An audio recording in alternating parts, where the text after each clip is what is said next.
Good evening, everybody, and welcome to the Committee of the Whole meeting of Fernie City Council held on May 20th, 2025. Kiisukukit, we acknowledge that the city of Fernie is located within Kukinamakis, the unceded territory of Yakutat Nucleat First Nation. We recognize that we live and work within their vast lands. Akanahunik are from Yakutat Nucleat and are members of the Tanaha-speaking peoples of British Columbia, Idaho, and Montana. This week is National Public Works Week, and I'd like to first take a moment to formally recognize and thank our dedicated Public Works team. Their commitment and hard work ensure Fernie's residents receive the essential services they depend on every day. So a big thank you to them. I'll call the meeting to order at 6:31 p.m. and ask for a mover and a seconder for the following recommendation: that the agenda of the May 20th, 2025 Committee of the Whole meeting be adopted. Moved by Councillor Hamilton, seconded by Councillor Ramadas. Any discussion? All those in favor? That is unanimous. Thank you. And welcome, Youth Councillor. I see you're now with us. I'll now open the floor to public participation and invite the public in attendance or participating electronically who wish to comment on items listed on the meeting agenda in accordance with section 3.7.3 of the procedure bylaw to address council, except speakers must not address council regarding a matter for which a public hearing must be held or has been held pursuant to the Local Government Act prior to council's consideration of the matter or adoption of the bylaw. Speakers must not address council regarding a permit for which public notice must be given or has been given pursuant to the Local Government Act prior to council's consideration of issuance of the permit. And a speaker may only address council for a maximum of 3 minutes. And as we have no one in the gallery, I'll turn to Ms. Rhodes and ask if anyone online is indicated.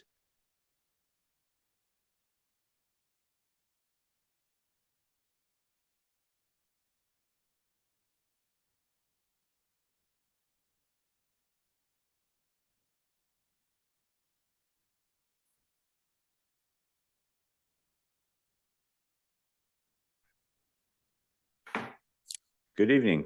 Please go ahead. If you can state your name and you have 3 minutes. Excellent. Thank you very much. My name is Mikhail Ivanchikov, company Dandelion Renewables. As a background, in 2024, our company submitted application to Zero Emission Vehicle Infrastructure Program for public charger station installed at skate park in the city of Fernie. And at that time, we've been looking to partner with the city where our company would fully invest in the charger, operate and maintain it, and would share benefit, do profit sharing with the city. In late 2024, we've been notified that unfortunately our application was not successful.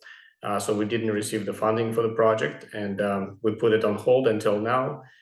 When provincial government announced a new program, which is called Plug-in BC, it's a similar terms and conditions. It's a little bit, I think, more democratic and easier to enter compared to the federal program. There's a significant amount of funding available in the program too. We, just as a heads up, we're looking for support from the council to put application in. The timeline for the applications would be mid-June, so it's a fairly tight timeline. And the change, it's physically and I guess in terms of profit sharing, it's a similar proposition as a presentation that I made to the council in 2024. The difference would be is that this program does require some written commitment from the city to agree for use of the land, which could be a lease agreement or some other forms of agreement, which is a requirement for the application to be submitted. So one of the part of the discussion that I would like to ask the council discuss is possibility to start working on this lease agreement and to support our application this year. Thank you. Thank you, Mikhail. And we will get to that item under correspondence in our agenda. So thank you. Thank you very much. Have a good night.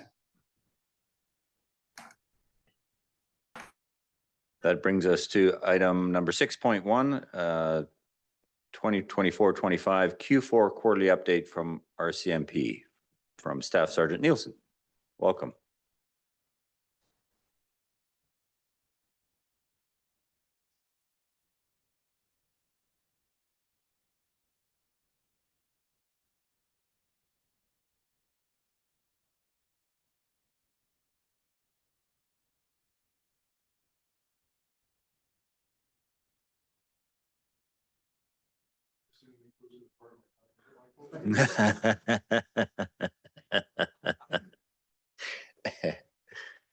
I even hit the red button this time. Thank you. Good to see everyone again. I've been told I'm on a time limit, which is 10 minutes and counting. So this will be a little bit different than before. And I just got told this walking in the door. So you'll have to forgive me if I kind of stumble a little bit because I'm going to work through some highlights for you. So has everyone had a look at the stat report? Have everyone seen that? Okay, so obviously files are a little bit up in Fernie in the last quarter as compared to other years, especially the last 3 years. Some highlights within that, obviously, the business B&Es continue to be what they were before, what we've discussed before. You can see the motor vehicle collisions are up a little bit from the previous quarter in particular, especially for those and under. Those can involve like hit and run events too as well, which if memory serves, obviously working normally during the day, those tend to happen then. So not too much of a concern there per se. Obviously impaired investigations, which I know council had questions about previously. Obviously you can see the results there. And if you recall my answer from the last time I was visiting, when you look at like the so-called action being here in your city, other calls support that. If you look at the breach of peace files, for example, and cause of disturbance files in relation to even 2024 in particular, those are up. And I think that's more or less in relation to the fact that prosperity of the city increasing, including tourist activity, et cetera, and obviously ski season and driving business that way, if that all makes sense. Mental health calls are a bit consistent. I am going to go through a little bit of information about the incident from the last week. Moving forward. 2 weeks ago, sorry, a little bit just for your general information, so you understand what was happening over on 2nd Avenue. We'll touch on that a little bit. That pretty much is kind of the gist of the statistics. Moving along. Anybody have any questions about statistics in general? Beautiful. So the spike grease events that we've talked about before, I mentioned that we had sent something back to the lab for that. That came back just actually this week or over the weekend, and that came back negative. So it had no noxious substances in the sample that was sent. So that's good news in light of. The other good news with that is we haven't received another report of similar nature, despite our efforts to still be in the presence within the bars. And I know a few of you have noticed those or visited with the members. I think somebody tried to steal somebody's bike, if memory serves correctly. Or so I was told by a hidden source on the council. But nonetheless, so those things are still occurring. Obviously, publicly, we've been in attendance with the Ponies and Planks scourging event, been involved with that. We've had BC High Patrol in our area, and specifically over the last weekend on 2 days, and had very much success, including stopping a speeder, I believe was doing 172, 174, and then 162, I think, over 2 days. Issued over, I think, 30 violation tickets on one day alone, also up in this area as well as within the South Country. Speaking of South Country, obviously we've activated that again this year. We have our Reserve Constable James Malone that's down in the space again, working through a regular schedule. We're adding an additional member, as I mentioned before. It's been a bit of a struggle because of several things going on because of G7 for one, where we're required to provide members to that, which every detachment in the Southeast District is, not just us. But certainly because of our closeness, that drives us a little bit, and because we're actually at a really decent staffing level is the second thing. So we're sending 4 members to that over a period of time, which hasn't been confirmed yet, but we're still working that way. So, and there are some Fernie municipal members within that package, as of course, as you know, we treat everybody kind of equal in that sense. So we chose and picked according to interest and those sort of things. Obviously, we're out in Grist Days.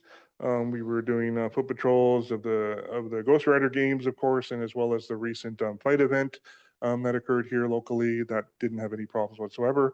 Very well organized. And of course, you may have seen the Facebook post concerning our participation as the speed reader, the speed sensor for the kids racing down the hill during the Alpine ski team event.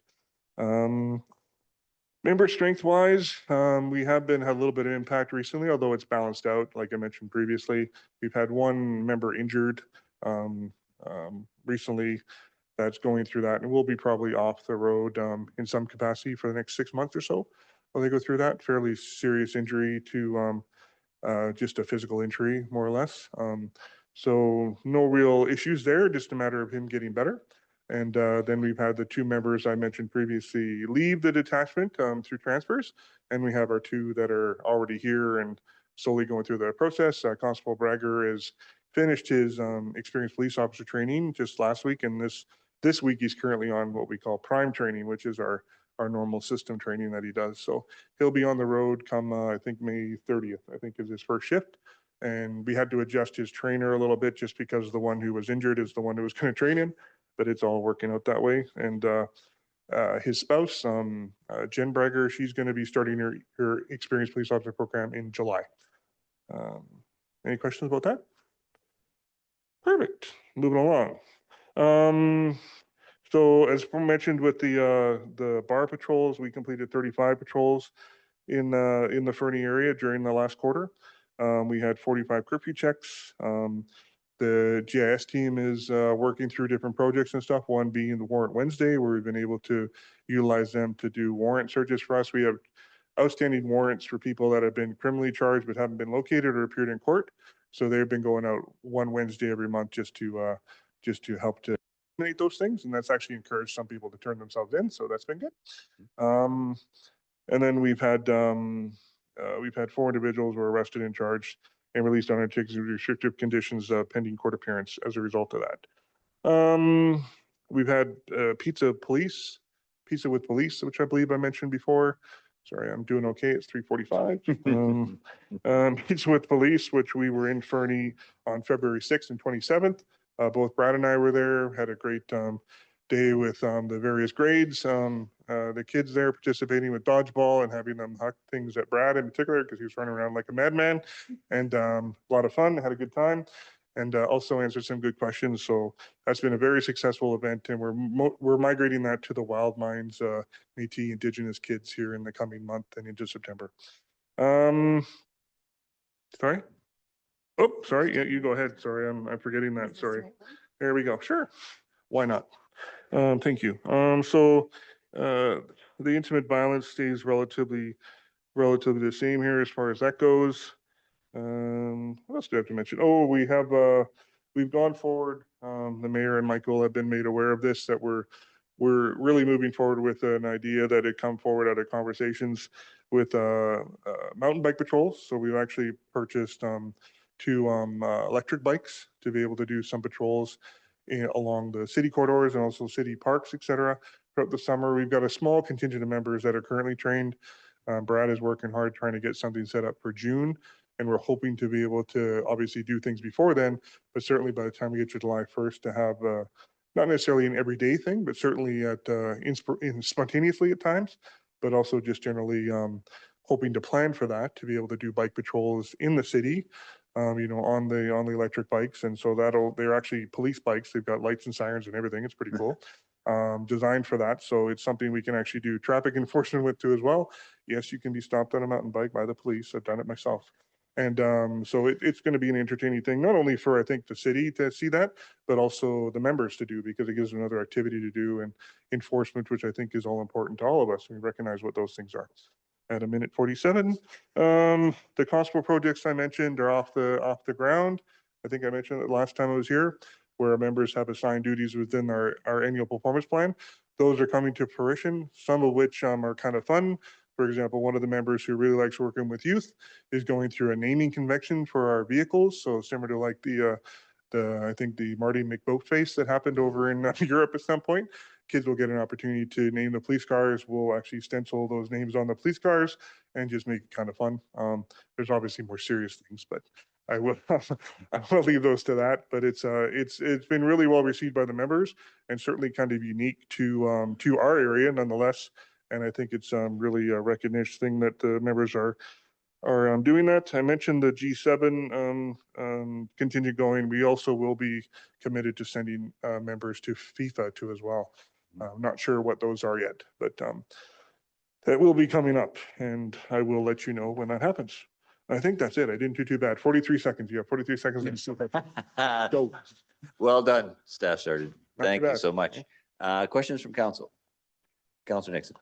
I guess I don't have a question. I just, you know, I just want to say thank you. And I read the article in the Free Press the other day about the vandalism done at the Aquatic Center and how that was taken, that took such a long time. But, you know, it was very thorough and well done. And I just want to say, you know, the foot patrols, this on the ski hill at the school, it seems like the detachment is sort of firing on all cylinders. So I just want to say thank you very much. Thank you very much. Yeah, Yeah. we appreciate that. Thank you. Certainly, I think the members are doing very well at being engaged in the community, and I think that certainly shows with recent events as well as the mischief file, which again, from a I know I'm down, I'm over now already. Sorry, but the when you look at the context of the mischief file, I wanted to give out information to the population that knows what happens during an investigation, even something that's relatively, it wasn't straightforward by any extremes, but certainly to give them a timeline as to what we face as far as the justice system goes. And that was a very successful result, even though there wasn't, you know, jail per se, but I don't think that was anybody's goal here within the building, possibly. But nonetheless, I think a very successful result for the community. And I think restitution wise, it's a good thing. And there's a plan in place for that. And I think that's working. In regards to the event I was going to mention along Second Avenue, consider I'm allowed to go a little bit over. So Second Avenue, we had a call come in support of the hospital, indicating basically there was a person headed there that was known to us that had a gun in their possession. I won't necessarily speak about those in general terms. There wasn't threats directed at the hospital, more at himself. It just so happened there was corresponding investigation where the containment team, I believe I mentioned them before, there's a group of members that support the emergency response team with helping to set up containment, which helps to relieve the members that are on containment that are working in the area where they're at. So that helps to relieve stress for us, and they take over the investigation, come in. So there was a similar event going on down in Cranbrook, similar type thing, although they already had that locked down. That was coming to conclusion. It just so happened while I was literally reading the file, their critical incident commander called me and said, "Hey, we're sending people here." So it was almost like you can literally imagine oh, this one's ended. Oh, there's another one. And they started sending people here. So we ended up, I think, with seven members here from the containment team. So naturally, I'm sure it caused a lot of anxiety within the community. And certainly, I mean, Michael had reached out to me, Nick had reached out to me directly, and I responded in kind, saying what the situation was. And so they were able to come in, and they're much more, I guess, dramatic. And I don't mean that in a bad way. They're very visible.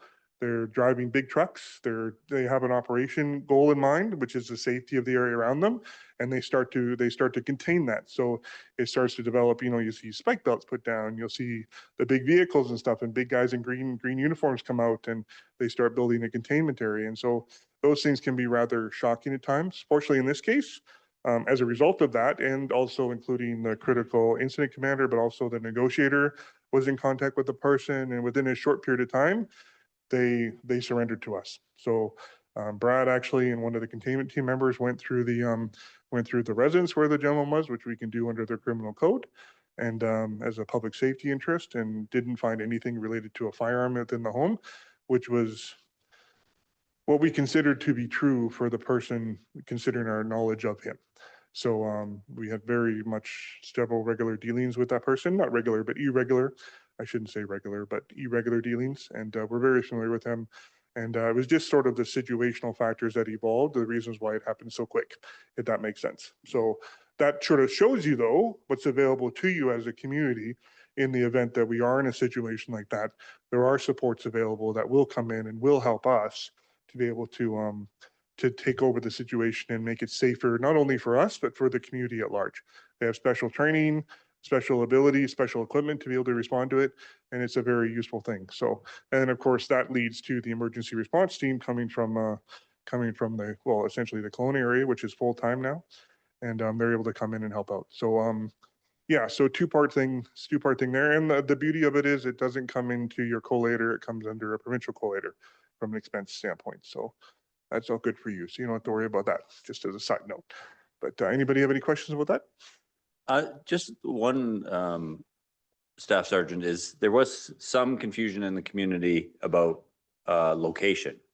100%. And I know maybe for their. So yeah, so what we get from those responses. When we do something like a SAR team, that day too as well, there was multiple other events going on of not similar nature, but just as risk oriented for us. So there was a search going on for 2 missing people by north of Elk Lakes, up past Elkford.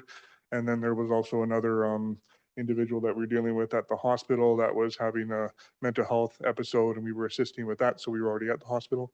That being said, so what happens is we're able to ask for either a ping situation, an emergency situation, which the cell companies are very cooperative with, generally speaking.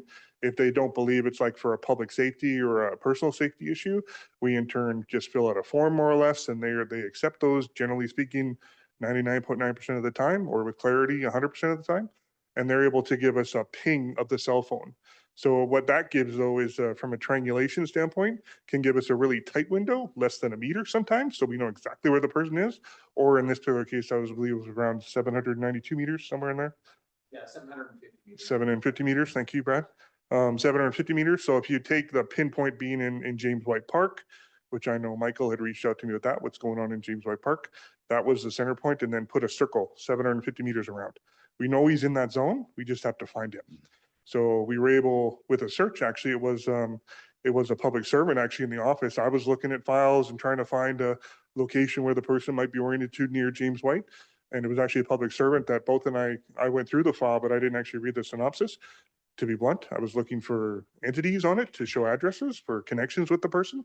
And this person, actually, our staff member, Andrea, she actually read the synopsis and that came back with the address. So that's how we got the address, even though I believe it turned out to be a slightly different one based upon that, but somewhere in there. But anyway, no real details need to get there, but that's generally how it works. That makes sense? It does. Thank you very much. Other questions from council? Thank you for that, Staff Sergeant. Appreciate the update. Thank you very much. Always pleasant to visit with you. Thank you.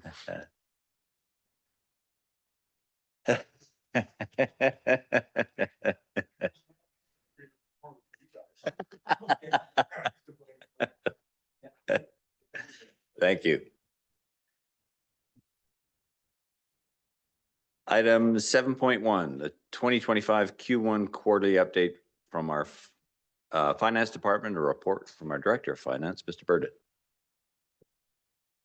Thanks, Mayor Milligan. Good evening, Council.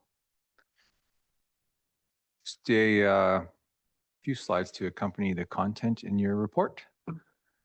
These next 2 slides have become pretty standard for these updates. There's 5 major expense categories that I will show, and together they make up around 70% of our annual operating expenses in a year. But for Q1, these 5 expenses actually make up 86%, which I'll explain why in a future slide. These slides show our sort of current inflationary trends using the last 24 months of data to the end of March. Starting with insurance. In 2024, this went up 29.8%. And in 2025, increased 12.3%. And while both those numbers are quite large, it's nice to see that they are getting smaller. Insurance, we don't typically negotiate next year's rates until late summer and the fall. So as soon as that's done, these numbers will update for the next updates for council. Fuel has been dropping mainly because the price of fuel continues to drop. It's lower than it was 1 and 2 years ago. And so that's the main reason for that drop. Utilities went down in 2024 and then down a little bit more in 2025. One of the reasons for this decrease is at the start of this 24-month period. Just before that was when we largely switched our streetlights to LED and have been slowly changing more and more over since. But also the prices of natural gas have decreased quite a bit in the last 2 years. So both those factors contribute to these drops.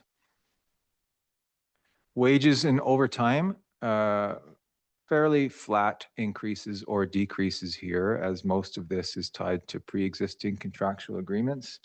The last 12 months has seen a decrease, mainly because there's a couple of positions that have been vacant that weren't vacant in the year before. And also our contractual increases for 2025 haven't kicked in yet, as those agreements are still being negotiated. So I would expect to see that number no longer be negative in future updates. And then benefits have increased by 2% in the last 12 months. but are becoming quite a bit flatter than the prior 2 years, which is good for us. They had quite large increases in 2022, 23, and 24. So it's nice to see that trending lower. And as I said earlier, the previous 5 categories make up around 86% of our operating budget for Q1, which 86% might strike you as high, but it's quite normal for Q1 of the year.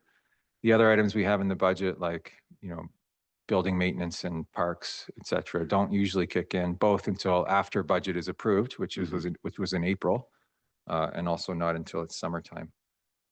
So that 86% will trend closer to the 70% annual. And again, after putting together this report, staff would like to confirm that there are no anomalous items to bring to council's attention at this point. Happy to answer questions or receive any feedback. Thanks. Thank you, Mr. Burdett. Questions, feedback from council? I have one quick question. Just in your report, when you talk about tax revenue and property tax is not collected until late Q2, early Q3, which we're all aware, but then there's amount that has been collected, the annual amount from Fortis who pays earlier. But they don't know the tax rate. Like when they pay, is there a reconciliation that happens in that? Like, how does that work? That's a great question. There are, I believe, 5 companies that pay their tax a little differently according to legislation.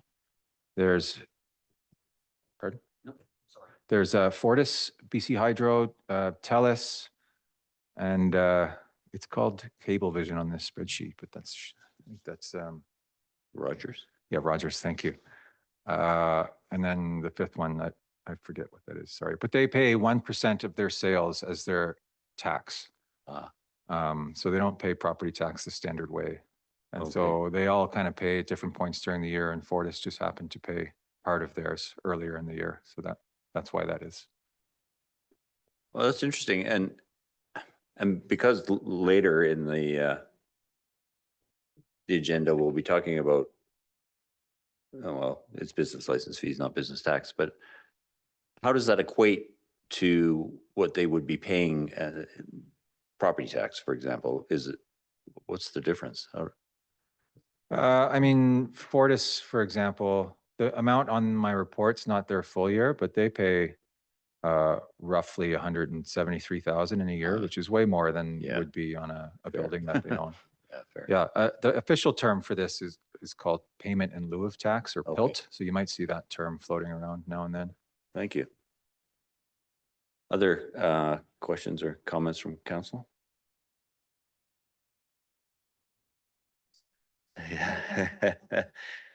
There was just one more, I guess it's more of a comment, and for our CAO, that you did make a note, Mr. Burdett, that overtime is trending higher than budget, but there is an active conversation about how to get that under control, and it appears that much of it's related to these meetings, council meetings. Yeah, that's a good point. I mean, first of all, overtime has been decreasing in the last few years, which is good, and that active conversation is always happening. And then, secondly, if staff puts in a full day on a Tuesday and then comes to this meeting, everyone that's here, that goes into that overtime line. And so, but part of that active conversation is using that as bank time and not so much paid out time. So there's no like cash effect on the city, or it doesn't like flow into the Sophie report or something like that. Right. But it does flow into that overtime line. So yeah. Thank you. Yeah, if that helps bring more clarity. Mr. Baranowski? I'd like to check one more thing though.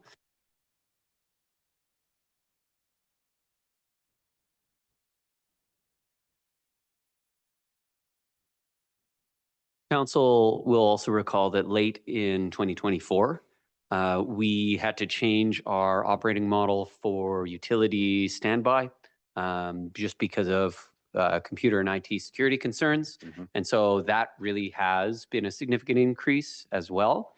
We anticipate somewhere in the neighborhood of $50,000 per utility in additional staffing costs, just as a basis for ensuring that we have a bare minimum of secure overnight on-call over busy weekends and holiday weekends alone. So some of the overtime cost is related to that Okay. paid on-call or standby fees. Right. Yeah, I do recall that. Thank Yeah. you. Thank you. Other questions or comments from council? Seeing none, thank you, Mr. Burdett. I appreciate the report. Item 7.2, our 2025 Q1 quarterly project update. Report from our Director of Asset Management. Welcome, Ms. Jensen.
Just as we're waiting, if you wouldn't mind setting the clock to 10-minute countdown.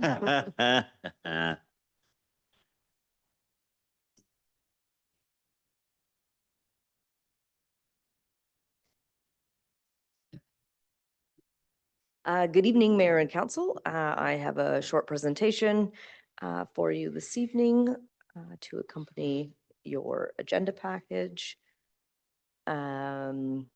regarding quarterly reporting. So as I've indicated previously, our centralized data consolidating and reporting journey is fairly young.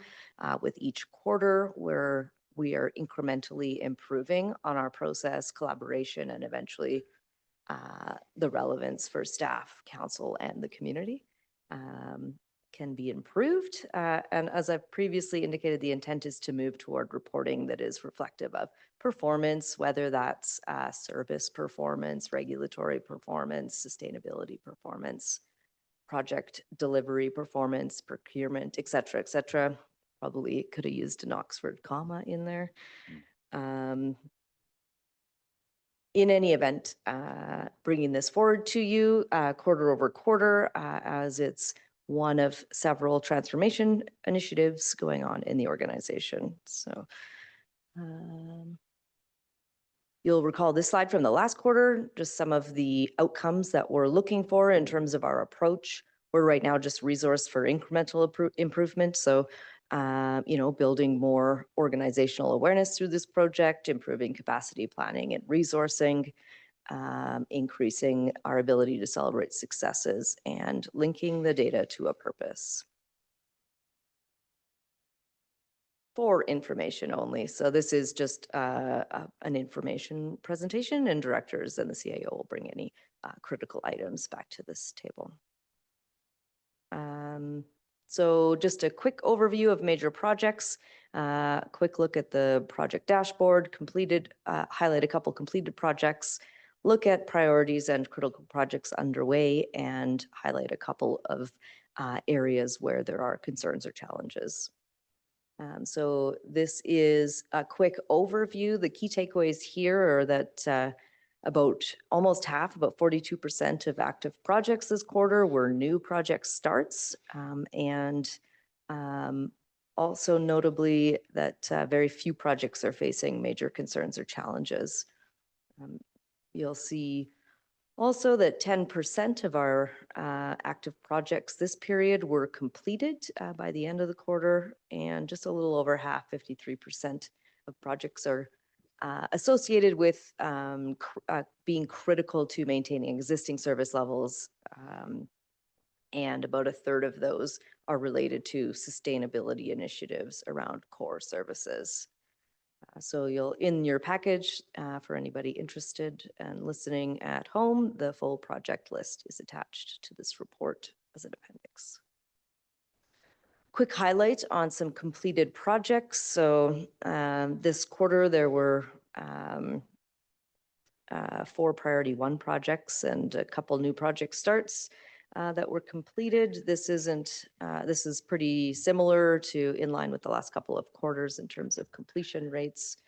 We are working to build structure to be able to better interpret completion rates quarter over quarter as we get better information. So as indicated, the community newsletter launched just at the end of the quarter. It was much anticipated. I won't go into too much detail. It'll likely be presented in the next quarter. We've had some pretty positive uptake right out of the gates. So that's a pretty big win. And then the other completed projects were mainly around technology transformation. So including the completion of a needs assessment on our main phone system. We did some significant network security improvements in critical water and wastewater system operations, and we launched an internal spatial data portal marking a fairly significant milestone in the city's business modernization journey. So just looking at prioritization in terms of criticality, the key takeaways here are that the majority, 63% of our active projects are associated with core public service delivery, whether that's critical and or sustainability initiatives around core services. About half of the projects are considered critical to maintaining existing service levels. Really what's telling is only 18% of projects are about sort of non-core services. So you can really see where we are spending our capacities in terms of our project delivery.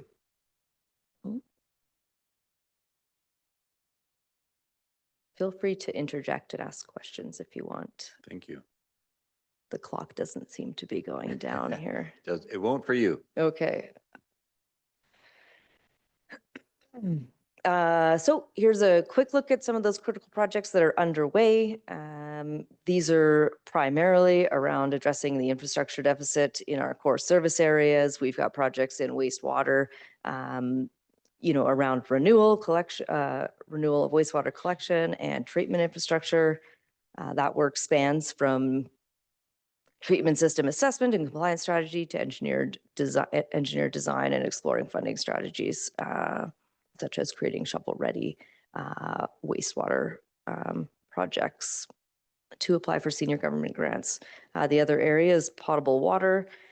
There's several projects as well in that area underway, including those that renew supply and trunk main infrastructure and expand potable water treatment driven through regulatory changes, and exploring the expansion of water supply options for future sustainability of our community drinking water. Most are well aware of the fire hall replacement, so this project continues to be on track. The project's moving forward with the IPD contract awarded to Chandos in March for the detailed design and construction phase of the work. And then finally, there's significant stormwater management and flood protection works underway. You've heard several reports from project engineer Line on those. That work continues with advancing recommendations from the 2019 flood mitigation plan. Sorry, Director Jansen. On that note, just I want to one of your appendices, and I just trying to understand the connection. There's the under asset management, and this is Appendix D. There's a notation on capital asset inventory status, and then it's a whole bunch of them are outdated, including drainage and flood protection. So as we're working on drainage and flood protection currently, some of the dike improvements, what is the connection between that and this? Yeah, it's really a data management thing on the stat that you're looking at. Yeah. So we're improving infrastructure and we haven't had the technical staffing to actually put that inventory in the appropriate locations so that they turn up in reports in terms of our inventories and then feed into Right. the various aspects of our business. Okay. So some of that is related to the GIS summer student that we're bringing back on, Right. just to shore that up and work on improving process around inventory management. Okay. Thank you.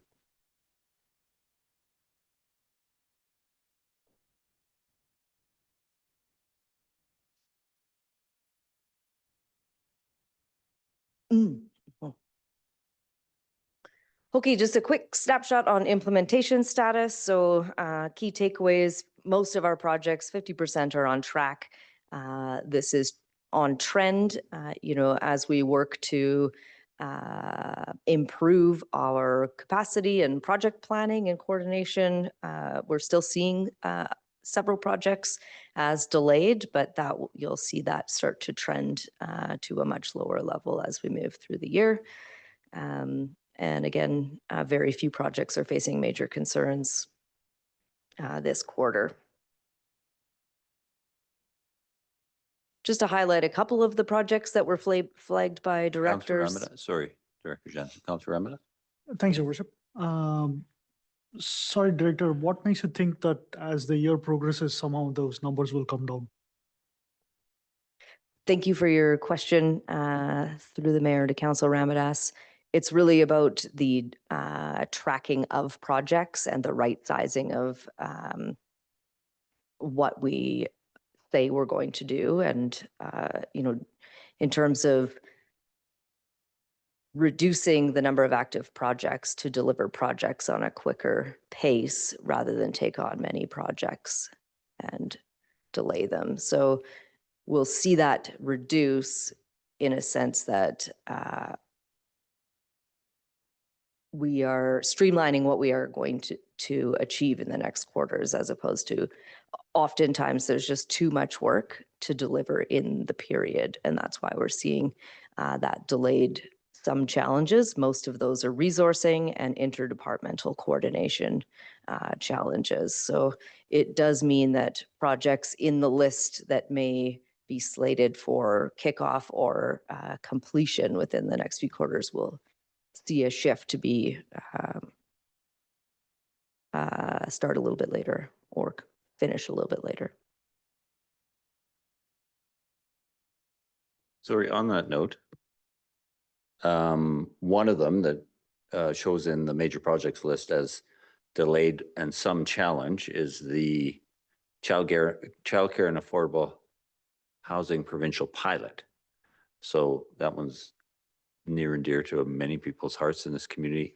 Can you give us some insight as to where, has that been delayed from the original start, or is it, I know there was some delay, or is it currently delayed in the current plan? Sorry if that. Yeah, thank you, Your Worship. I may kick this over to CIO Boronowski. This one was related to the status in Q1, and I think it was around agreements and funding that's being sorted. Yeah, thank you. It is delayed from the current timeline due to a change in the construction manager that was communicated with council and the general community last year. and then working through some final design considerations and some challenges with a previous project partner and challenges between them and the ultimate modular manufacturer that they were looking to work with for modular delivery. Currently, the main key delivery partner in terms of the build, which is New Commons, are working with the construction manager, working with CMHC and the other funding partners to finish their refined design. And they're at a final decision stage currently of considering the modular design for rollout and the cost of that compared to a traditional build while delivering the same outcome, the same number of units, the same number of childcare. It has been a tricky and challenging project to work through for sure. And it remains delayed, unfortunately, and we're waiting for a final update from the contracted organization being New Commons. They have been keeping the childcare operator and the housing operator up to date throughout. And I am overdue in providing an update to the community, but I'm not at a point where I can give them absolute confidence in details that I would share because we're waiting to get the final package in ourselves as the regulator.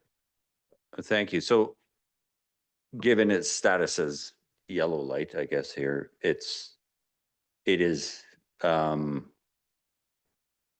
just to use the language, it has delayed some challenges, but it's not at a major risk. Is that correct? My sense, Mayor and Council, is that it's not at a major risk of failing. It's just at a significant and significantly upsetting delay, but not at a risk of failing and not being delivered as a project. It's just simply the number of challenges and then that have come up in trying to advance this project with multiple partners who had never advanced a project governed in this way before has been really challenging.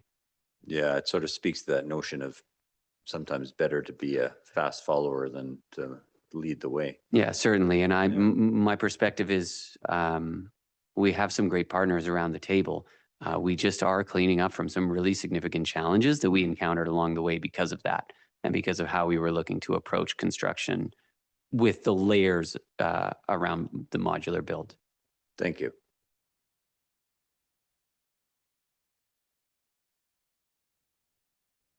Please continue. So just moving on to the projects that were flagged by directors as having concerns and major challenges. So there's 3 projects here. 2 of them are projects that are directly addressing the core service infrastructure. I spoke to some of this already in terms of the infrastructure deficit. The Riverside wastewater facility and the CNL trunk main relocation. Those projects files have been at this table several times. The major challenge here is the funding for both of these initiatives. So progress is underway through the work in public works, engineering and public works through manager of engineering Weir. And then the last one is the Elk Valley Economic Development Service Area, which that's just experiencing challenges based on a shift in regional priorities. Thank you. Councilor Ramirez? Thanks, Your Worship.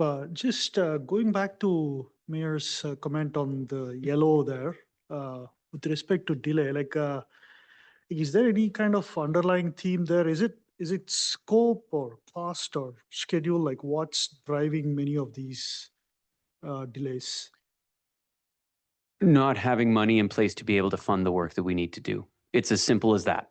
We have infrastructure, including a wastewater facility, a CNL trunk main, a fire hall, pump stations, pipes. We're going to be bringing you information about aeration at the basins for wastewater, even as bridging. And we just simply don't have money to build that stuff out. So what we do is we do designs and then we go and look for grants. And that's what that comes down to, is not having funding to do the majority of our large scale capital projects. Councilor Ramirez? So those are 3 projects that we're talking about. are they contributing to the majority of the 36% delay? Or are we talking about other projects too? If I can reframe the question, just to make sure that I understand it, you're saying, So delayed and some challenges. So you're going by counts, is it not? Okay. So we spoke about 3 projects that are delayed. Now, the rest of them also have similar funding issues, or are we talking about something else? if I could, the large and most critical projects are all specifically funding. And then as we move down to priority 2, a number of them are just that we had projects that were identified as individual projects, and I'll list them as like the facility assessments as examples for the courthouse and Max Turk, that are now going to be bundled under a new project. And so in Q1, these were still projects from past years that were delayed and facing challenges in terms of capacity to get individual buildings done. Now that we're bundling them together, I think in your next Q quarterly update, we should see those nested together as one new project, which is now funded, which we're looking to get off the ground in the later part of this year.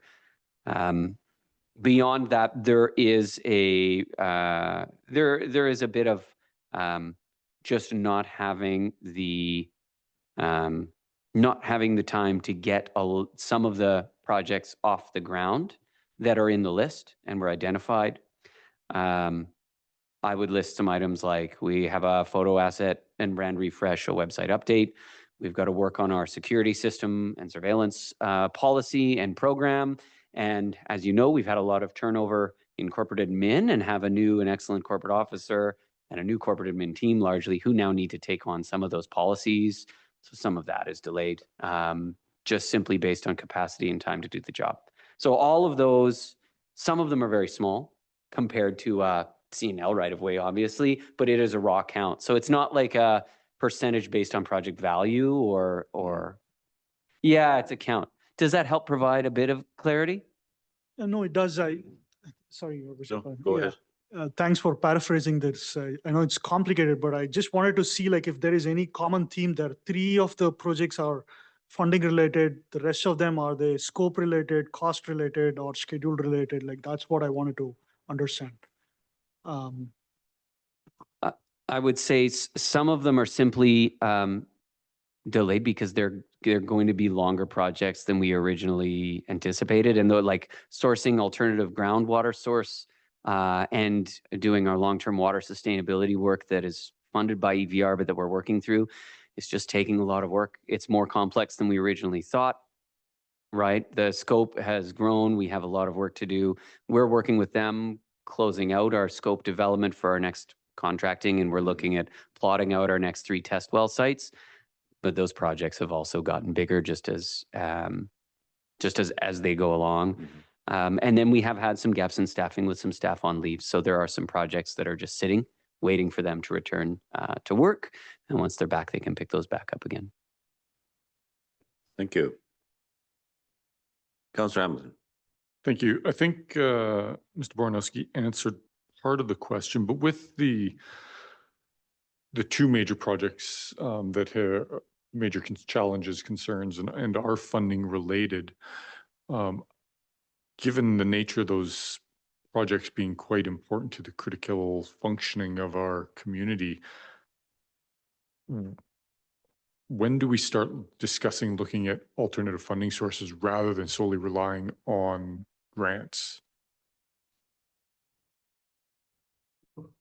Yeah, I think that's a good question. I'd probably like our Director of Engineering and Public Works to lean in on that a little bit more.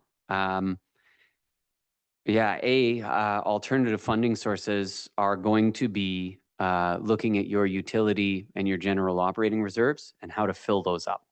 So either you're going to, as we have done, do designs and build up shovel-ready projects and then apply for the grant funding as it becomes available and be really aggressive in applying, which is work that we've done, as you know, Council authorized us to do, and we've been off to the races on that. In the absence of that, your core way to fund these is going to be looking to save up the money to pay for them deliberately. Further? Thanks. Yeah, I guess just kind of as a further, perhaps a different way of approaching the question, how long do we have till we need to start building up other alternative fundings? Nor are these delays like a 12-month, 24-month, 10-year kind of plan, or what? I guess how imperative is it that we start having those discussions now rather than this time next year or 3 years' time? I think increasingly important. I think the longer range capital planning and the cost for these major elements is going to become more and more pressing. The CNL trunk main relocation and that work is already a number of years old. It's been stable though. We regularly inspect it. I can't give you an accurate projection of I can't give you a potential risk calculation that I'm confident in. We do know the consequence of failure would be high. And we know Riverside needs to be done. We also know that we have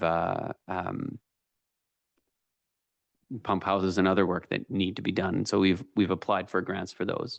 If we're not successful, then the city will have to take a step back and staff will have to engage with council around whether we, having paid off our other short-term borrowing for the facility at a midpoint of this year for the operations facility, do we look at one of the critical facilities and start funding it with a short-term borrowing and mix of reserves? But overall, and as was discussed in the last budgeting process, I think establishing more of a philosophy or a policy that provides a philosophy in how council wants to fund major projects moving forward is going to be helpful in smoothing out those peaks of concern so that staff have that guiding philosophy on what council has set. Is it a pay-as-you-go? Is it saving up 60% and looking for 40% or 30% and looking for those 30 grants for major projects? And so that's something I think you can anticipate as we get into the fall and budgeting for me. But these are important projects, absolutely.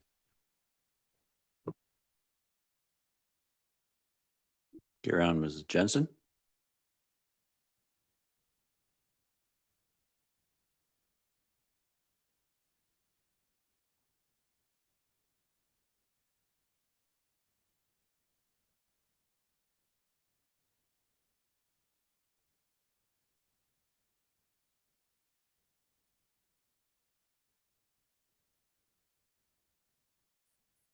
Thank you, Your Worship. I'm going to pass the mic over to Corporate Officer McClue. Thank you, Director Jensen. Mayor and Council, we have a couple of slides here that I'll get the Deputy to help me out with, if that's okay. So I will provide a very high-level overview of Council's activities in terms of resolutions in the first quarter of 2025, highlighting the range of initiatives, decisions and advocacy efforts, and offer a snapshot of the priorities and progress made so far this year. In Q1, Council held 12 meetings across regular, special and committee formats, demonstrating a continued commitment to active governance. This slide here, Council has advanced key priorities, including adopting the 5-year financial plan and approving amendments to both the zoning and delegation bylaws that support more streamlined planning and administration. Council have also made progress on strategic land and infrastructure matters. The Fernie childcare and housing project through a BC Hydro statutory right-of-way approval and modifying the lease with the Fernie and District Historical Society.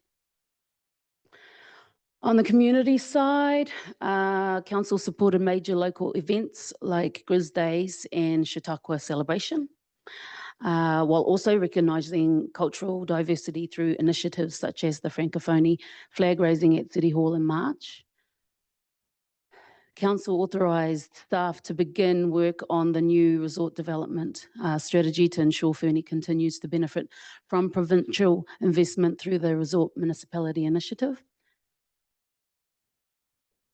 And finally, in the advocacy space, as was brought up in the last meeting, Council endorsed 2 resolutions for the AKBLG AGM, calling on senior levels of government to address the affordability of home insurance and to enhance mental health supports for local elected officials. Also in your report package, an updated resolution tracker is included as an appendix to the Q1 update report, offering a transparent look at how Council's direction is being actioned across all departments. While it doesn't yet include timelines, it provides a helpful overview of focus areas and ongoing work.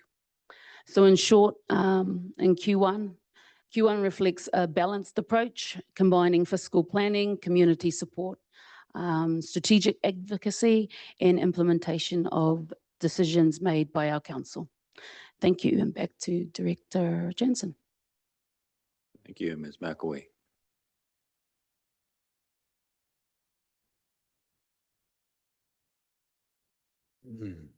Thank you. And just to wrap up this report presentation, a quick touch on the operational measures. There's a package in the agenda package there.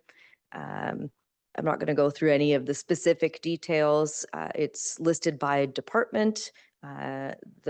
The operational measures is really a work in progress, and there's a lot of opportunity to consolidate work that's being done already, just getting it into centralized place and streamlining that using some of our existing technology that we've invested in, and really just focused on incremental improvement. So if anybody has any specific questions about that package, happy to answer them. Council, any questions? Councilor Hamilton. One specific question, which I think you actually addressed very early on in your presentation, with the communications report and results, can we get the newsletter subscriber list added to future reports, please? Just as a metric to track. Absolutely. And by that, you mean just the number of subscribers? Correct. I don't need any personal identifying information. Thank you. Just wanted to be clear. I didn't want anyone watching thinking we were going to share their name. Councilor Ramirez. Thanks, Your Worship. Just an observation more than anything else. Thanks for bringing the council resolution numbers also. When you put it that way, there is quite a bit of achievement that we are responsible for, which I hadn't thought of until now. Just maybe an opportunity for improvement there on those slides would be just some kind of numerals, how many numbers of council resolutions were passed and, how many are pending, just for our interest, the council's interest, as well as for the community's interest. Because I know there are a couple of resolutions that I know from my memory that we brought on at the council, which haven't progressed that much. So at least it'll give a chance for some of the community folks to understand, okay, this is still in the hopper. There's work to be done. Just improves our communication, if that makes sense. Yeah, definitely. Thank you, Councillor Ramirez. Thank you, Councillor. I have one specific question. And I'm not sure where it appears in all the reports, but there was a notice of one lost time incident in the quarter. And can anybody speak to that? If it requires speaking to it in general terms, that's fine. I was just curious, as that was a surprise to me. I'm sorry, Your Worship. I was just getting a little additional information on Councillor Hamilton's question specifically. And so if you can ask that again, my apologies. I missed part of it as I was reading a note. I'm not sure in which appendix it was, but there was a notification or notice of one lost time injury in the safety portion, I suspect, or the human resources portion. I'm not sure. I was just curious if there was somebody could bring us up to speed as to what that was, and if you have to speak in generalities, that's fine. I don't need to identify anybody, but we do have to speak in generalities, but certainly. Yeah. Good evening. If I may comment on that, there was an employee, part of our Public Works Department, and while they were moving a retaining wall that had crumbled apart, one of the bricks fell on their foot. Thank you. Thank you, Camille. I would like to add, if I can, Your Worship, further to your question about when do we look at what we apply for grants for and what we pay and what we budget. We are nearing completion of the Integrated Infrastructure Capital Plan, the IICP update. The council will remember getting underway. And so that'll do a much better job of informing how we're positioned financially, as well as with current reserve contributions to address our known infrastructure challenges. And then that also can further inform our longer term capital plan with much more real numbers. And so we intend to bring those back in conjunction. Engineering Public Works intends to bring those back in conjunction with finance in the near future. Thank you. Councillor Hamilton and then I'd Councillor. like to thank Mr. Bornowski for that additional clarification. That was Miss Weir, you should thank. Thank you, Ms. Weir. Councillor Amadas? Thanks, Your Worship. CEO, just to be clear, you have got all the linear assets dialed down. It's the non-linear assets that you got to tackle, correct? Like the facilities and stuff.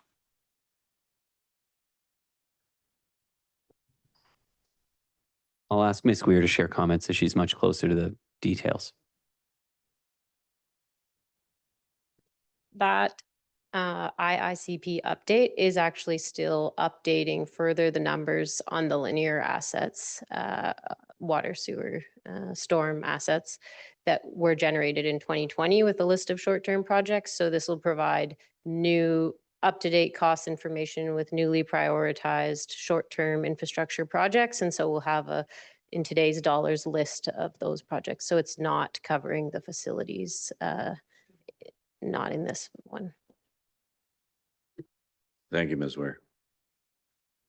Further? Sorry, Your Worship, isn't that a big unknown? Like, so we're running blind almost. Well, we have, as I understand, we have budgeted for a facilities assessment. Maybe you can speak to that. And That's correct. That I mentioned earlier on in the presentation, council budgeted to complete the facility assessment and capital planning project. And so we're initiating that this year. Yeah. We have our general working knowledge of facilities and know where some have significant issues and are working and prioritizing those, but the facility assessment then informs that piece. And that's not just public facilities. When you think of it, that's like a pump house, right? Or a shed or so when we think of our facilities, you have to think public and not so public facilities altogether. thank you. Ms. Jansen? Yep. Any questions? Any further questions from council? Seeing none, thank you for that. That was a very comprehensive report. I appreciate it. Moving on, item 7.3, business license fees, a report from our Director of Finance.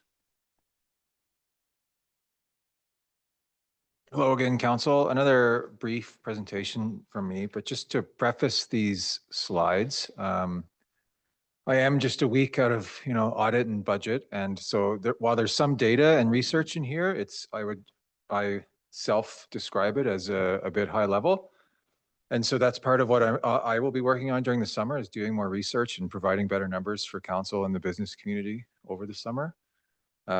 Not just comparing our rates to other communities, but actually talking to them and figuring out how, what services they provide with their business license program and things like that. So the focus for tonight is, while we were talking about updating these fees, it became clear that we wanted the business community to give them an opportunity to provide feedback and engage with them. And so that's the focus of what we would like to discuss with council tonight on, what level of engagement council wants to see as we move. And then staff will move through that this summer and then bring a report back to council in the fall with a summary of that feedback and then a recommendation for what we think fees should be beginning in 2026. Excuse me. So as for that data, currently we issue approximately $80,000 worth of regular business licenses in a year. This does not include short-term rental business licenses. Staff estimates, conservatively, I would say that we spend approximately $90,000 in staff time alone for things like printing business licenses, mailing them, processing payments, conducting the various required inspections, such as fire inspections. There are still some unknowns at the moment, such as staff time and costs for follow-up on late payments or new applications, or just answering questions in general, both in terms of staff time from bylaw and front counter staff. And then there's other costs, smaller costs not factored into this number, like the postage and mailing the licenses and the nice paper that they get printed on and things like that. Staff has done some research with other communities, which was in your report. We found that Fernie is on the very low end of business license fees. And we also did some research to see what kind of standard fee models look like. Some of the options that staff will be discussing with the business community and then later council include just a flat increase from our current rate of $100 to $150 or $200. We could also look at a tiered model that sees higher standard license costs and then a lower cost for those smaller businesses that run out of people's homes, and then an even higher increase for higher impact, higher traffic businesses. Defining what exactly is a high impact business will be done through engagement with the chamber and business community, and again, future reports to council. And so why are we considering increasing our fees? Well, as I explained earlier, we're losing money on running the program as it is, which means it's being subsidized by our regular property taxpayers. We also believe we can provide a higher level of service with a little more money coming in. We can expedite application processes either by exploring some sort of online application process or hiring additional temporary staff during the busy business license renewal time. We think we can provide better communication with businesses and the business community as a whole, also enhanced monitoring and enforcement and compliance with our business license program. And so the proposal to discuss tonight going forward over the summer is again that staff would like to engage with the Fernie Chamber and the business community as a whole to get their feedback on the business license program in general and what the feeling is around an increase in fees, and also what level of service businesses would like to see from the city with these fees. This engagement could include a possible open house for the business community with printed materials, possibly a web survey used to gather feedback.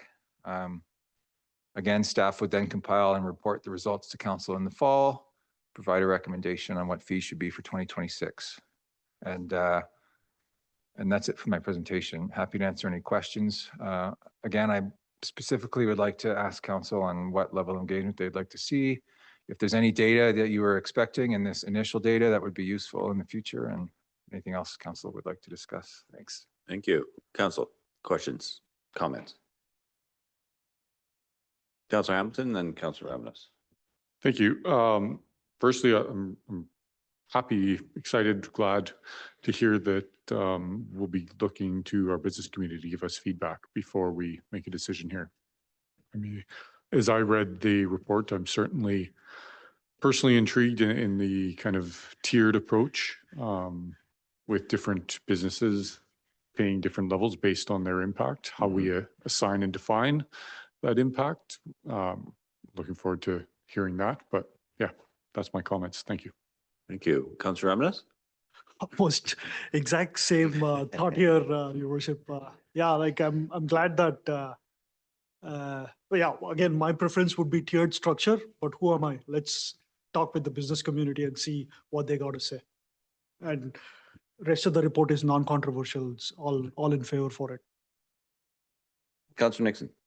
Thank you, Worship. You know, when we go to these events, Tourism Fernie or chamber events, we mostly get information or we mostly get feedback from the business community of raised taxes. And when I hear that, I also think about business licenses and I think about user fees. And so this is one of the things I'd like to see increase quite a bit. I would like to see us, upon consultation, one of the highest, and a tiered structure as well. So those are my 2 bits. Thank you, Councillor. Councillor Shoesmith. Thank you, Mayor Milligan. Boil it down to, I guess, what he said, referring to Councillor Hamilton, but I think this is past due. I'm really happy this is moving forward.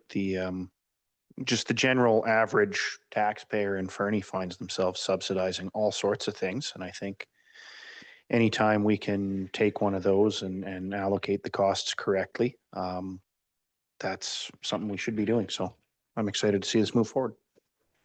Thank you, Councillor. Councillor Hamilton. Thank you. Yeah, just as a further comment, kind of in response to what Councillor Nixon said there, I think we need to do what we can to ensure that we're covering our costs. And, if we're being asked to operate the city like a business, make sure that we're paying our bills where we can. But I also think we need to be cognizant of cost of living and of the cost of doing business in our community, that living and working and operating in Fernie is different than many of these comparative communities. So just to kind of keep that in the back of our minds as we make a decision on where we price the future business license. Yeah, I think we don't want to price businesses out of our community as well. No, and I think that's why it's very important to engage our business community to understand the scope and scale of what we can do and should do. Yeah, we're not a profit center. Councillor Reminas. Yeah, shouldn't be a source of revenue here. It's just cost neutral. Exactly right. I think a couple of observations are, you don't need a resolution. I think you're getting the sense around the table that your approach is supported in terms of engagement through the Chamber of Commerce and the local business community. Yeah, exactly. So, no. What is the next step then? Will you bring back a communication plan that we could then endorse by resolution, or just give me a sense of how this will progress? Thanks, Mayor Milligan. Mr. Bornowski may correct me, but my next step will be to work directly with our communications department to form a plan, which I don't think we need a resolution, but we could certainly circulate to council through email and then start booking things like an open house and working with the chamber to get that word out. So the next report to council, I would expect to be in the fall with an actual recommendation on fees. Excellent. Thank you. And the other observation was, and I appreciate your comment about this report doesn't reference STR fees. And that's a discrete package of business licenses in our community. I trust we're not going to wait to advance that public engagement that's already pending for the changes we made to that bylaw, or recommended to that bylaw, before we I would rather we didn't wait till the fall. I'd rather we engage people as a discrete effort focused on STRs to complete that, get that wrapped up before we engage the larger business community on business license fees. Correct. That's the plan. And council gave first 2 readings to that bylaw change last week. Right. And the idea behind that was we wanted to get that in place as soon as possible, just to capture any new units that come on the market before 2026. Excellent. Thank you. Councillor Reminas. Thanks, Your Worship. How do you want to make this fun? Like, can you include this as part of BBB or something? I know this is not this is just an open house, the classical sense that I'm thinking about, right? It's not what's the other word? The other formal process that we have, what is it called? The quasi-legal stuff that we... Like a public hearing, Mayor and Council. This is not like a public hearing, correct? I think you've probably already designed it as far as we have. We're looking for any feedback on specific elements that you'd really like to see.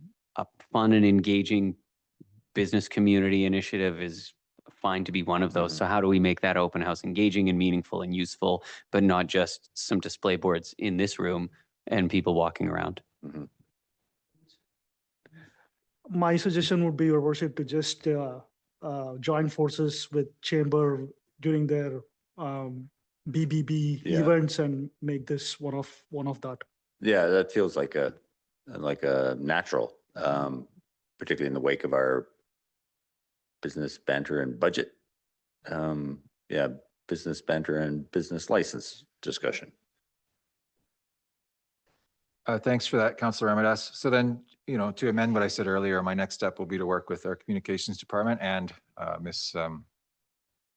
McDougall at the chamber. Yeah. Yeah. Okay, thank you. Anything else from council? Appreciate that. Thank you for bringing that forward, Mr. Burdett. With that, we'll move on to correspondence, and that was regarding the evolution. Is that how we pronounce it? Evolution Zero Emission Vehicle Infrastructure Program application. So as I understood it, they are looking for a letter of support, but also a commitment to a lease for that property, for this funding stream for BC Hydro. That's correct, Your Worship. And the last report that was attached provides the basis that council advanced the previous project on. Although it was a little less intense upfront, we applied with general support. Now we do need permission from the landowner, and so I would want a resolution providing a letter confirming that council permits the use and directing staff to execute the required agreements and bring them back to council for consideration. Thank you. I'll look to our corporate officer. Have we given consideration of a draft resolution that we could? Awesome. Thank you. There is some procedural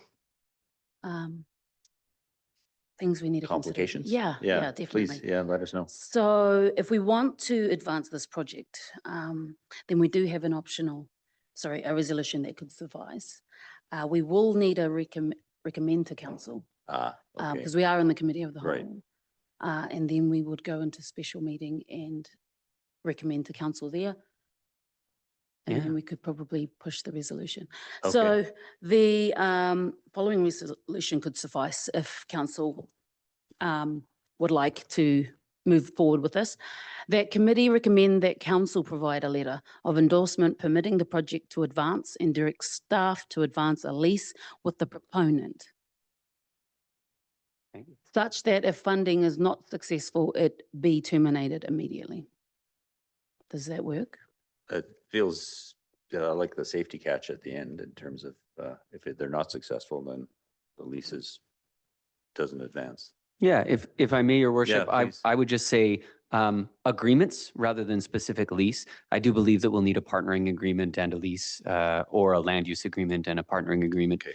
Just to get it across the line. As you may recall, although you see a lot of reports, there is a revenue sharing model. Yes. Where 10% of the EV charging sessions revenue from 10% of the EV charging sessions would be returned to the city as part of the agreement, which they do ballpark at approximately 6,350 for the first year. That's a pretty conservative estimate looking at the 150 kilowatt hour chargers and 300 kilowatt hours a day of use. So a couple hours full time in a day of use. So quite conservative, but just for context. Thank you. So have you made those minor adjustments? Would you like to read it again, please? That committee recommend that council provide a letter of endorsement permitting the project to advance and direct staff to advance agreements with the proponent, such that if funding is not successful, it be terminated immediately. Moved by Councillor Hamilton, seconded by Councillor Nixon. Any discussion? All those in favor? Sorry, Councillor Shoesmith. Yeah, thank you, Mayor Milligan. Just for clarity for those tuned in who aren't familiar with the previous meeting, this is the charging stations that will go in over at the skateboard park. Thank you. Yeah, appreciate that clarification. Any other discussion? All those in favor? That is unanimous. Thank you. So we'll bring that back to the special meeting. Thank you, Corporate Officer. With that, We will adjourn the committee of the whole meeting at 7:55 PM. And we'll take a 5-minute recess before we convene this special meeting. Thank you.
Okay, Ms. Rhodes, whenever you're ready.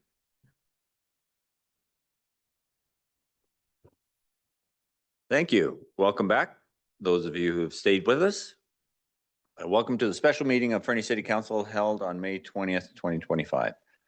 Kisukukit, once again acknowledge the city of Fernie is located within Kukinamakis, the unceded territory of Yakitat-Nucleat First Nation. We recognize that we live and work within their vast lands. Akanahunik are from Yakitat-Nucleat and are members of the Tsnaha-speaking peoples of British Columbia, Idaho, and Montana. I will call this special meeting to order at 8:04 p.m.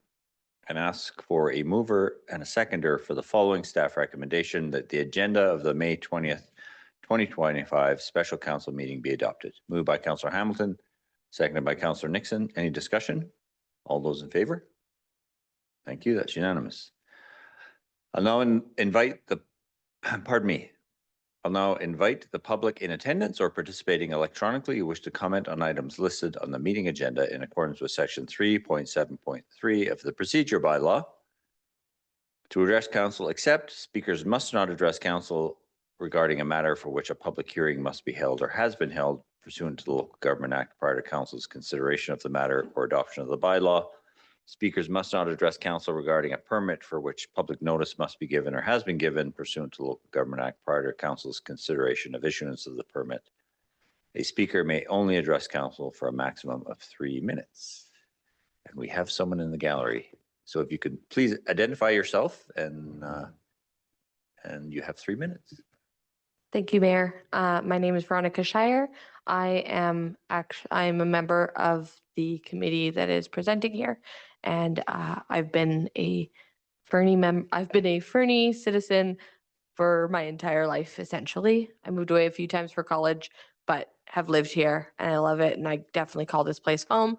And so I'm also a wheelchair user, and so this plan that we're bringing to you it impacts my life on the daily. And so I just wanted to say thank you for taking the time to have this discussion with us. And yeah, thank you. Thank you, Ms. Shire, and appreciate your participation in the committee. So thank you.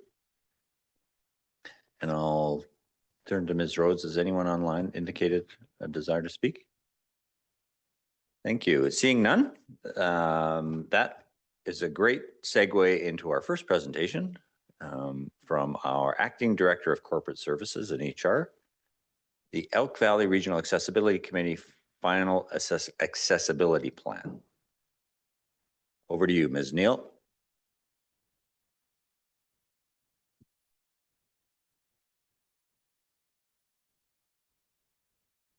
Good evening, Mayor and Council. I'm here to present the Elk Valley Accessibility Plan, which is a collaborative initiative between the City of Fernie, the District of Sparwood, and the District of Elkford. This plan lays the groundwork for creating a barrier-free, inclusive communities across the Elk Valley. And I'm here this evening to present the finalized Elk Valley Accessibility Plan for Council endorsement.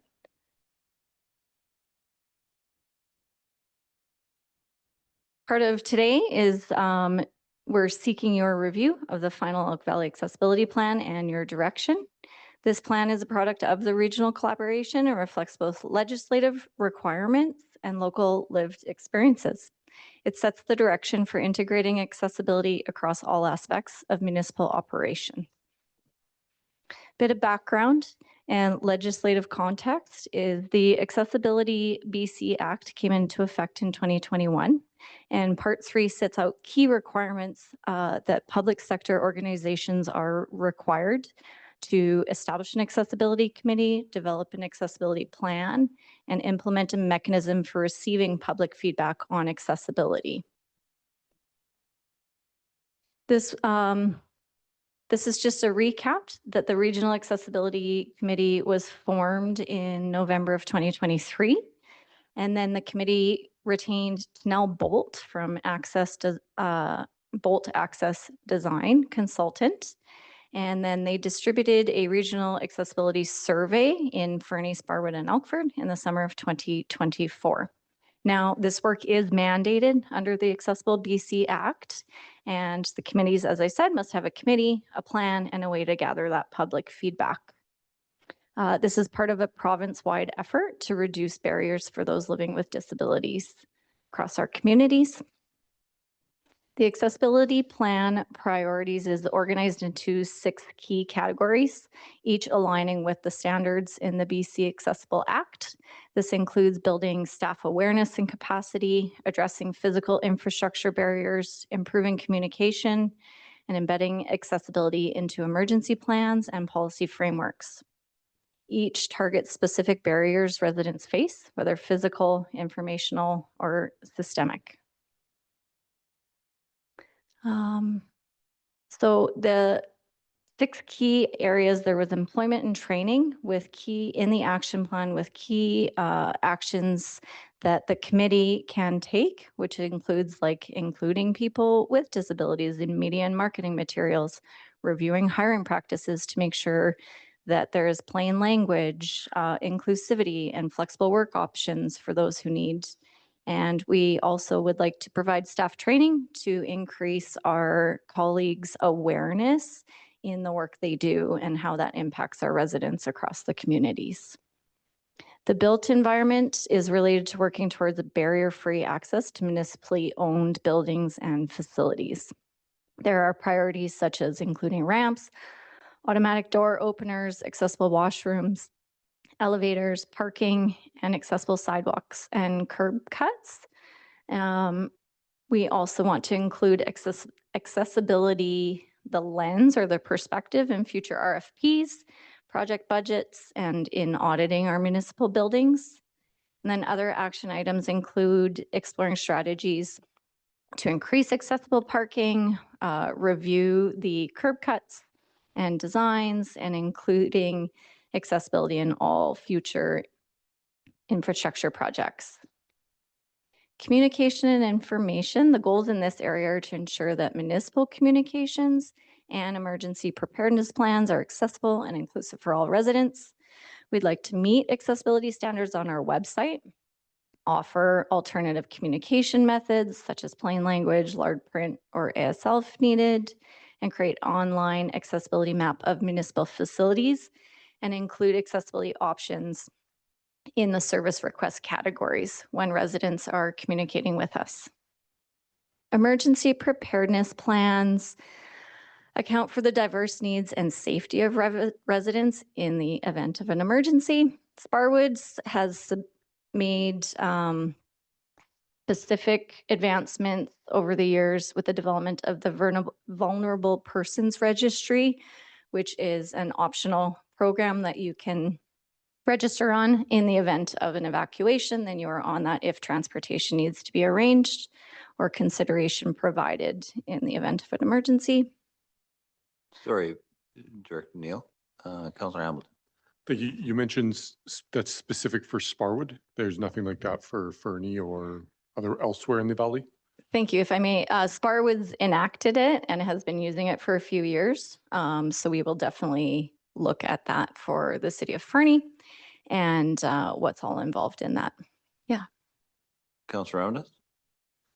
Thanks, Your Worship. I appreciate this is still in the motion. These are early days for sure. But if I just want to connect this back to, which is our biggest project coming up pretty soon, it's your Cedar Avenue road rehabilitation, for example. Are there any elements of what the legislation here is that is applied to something like that right now?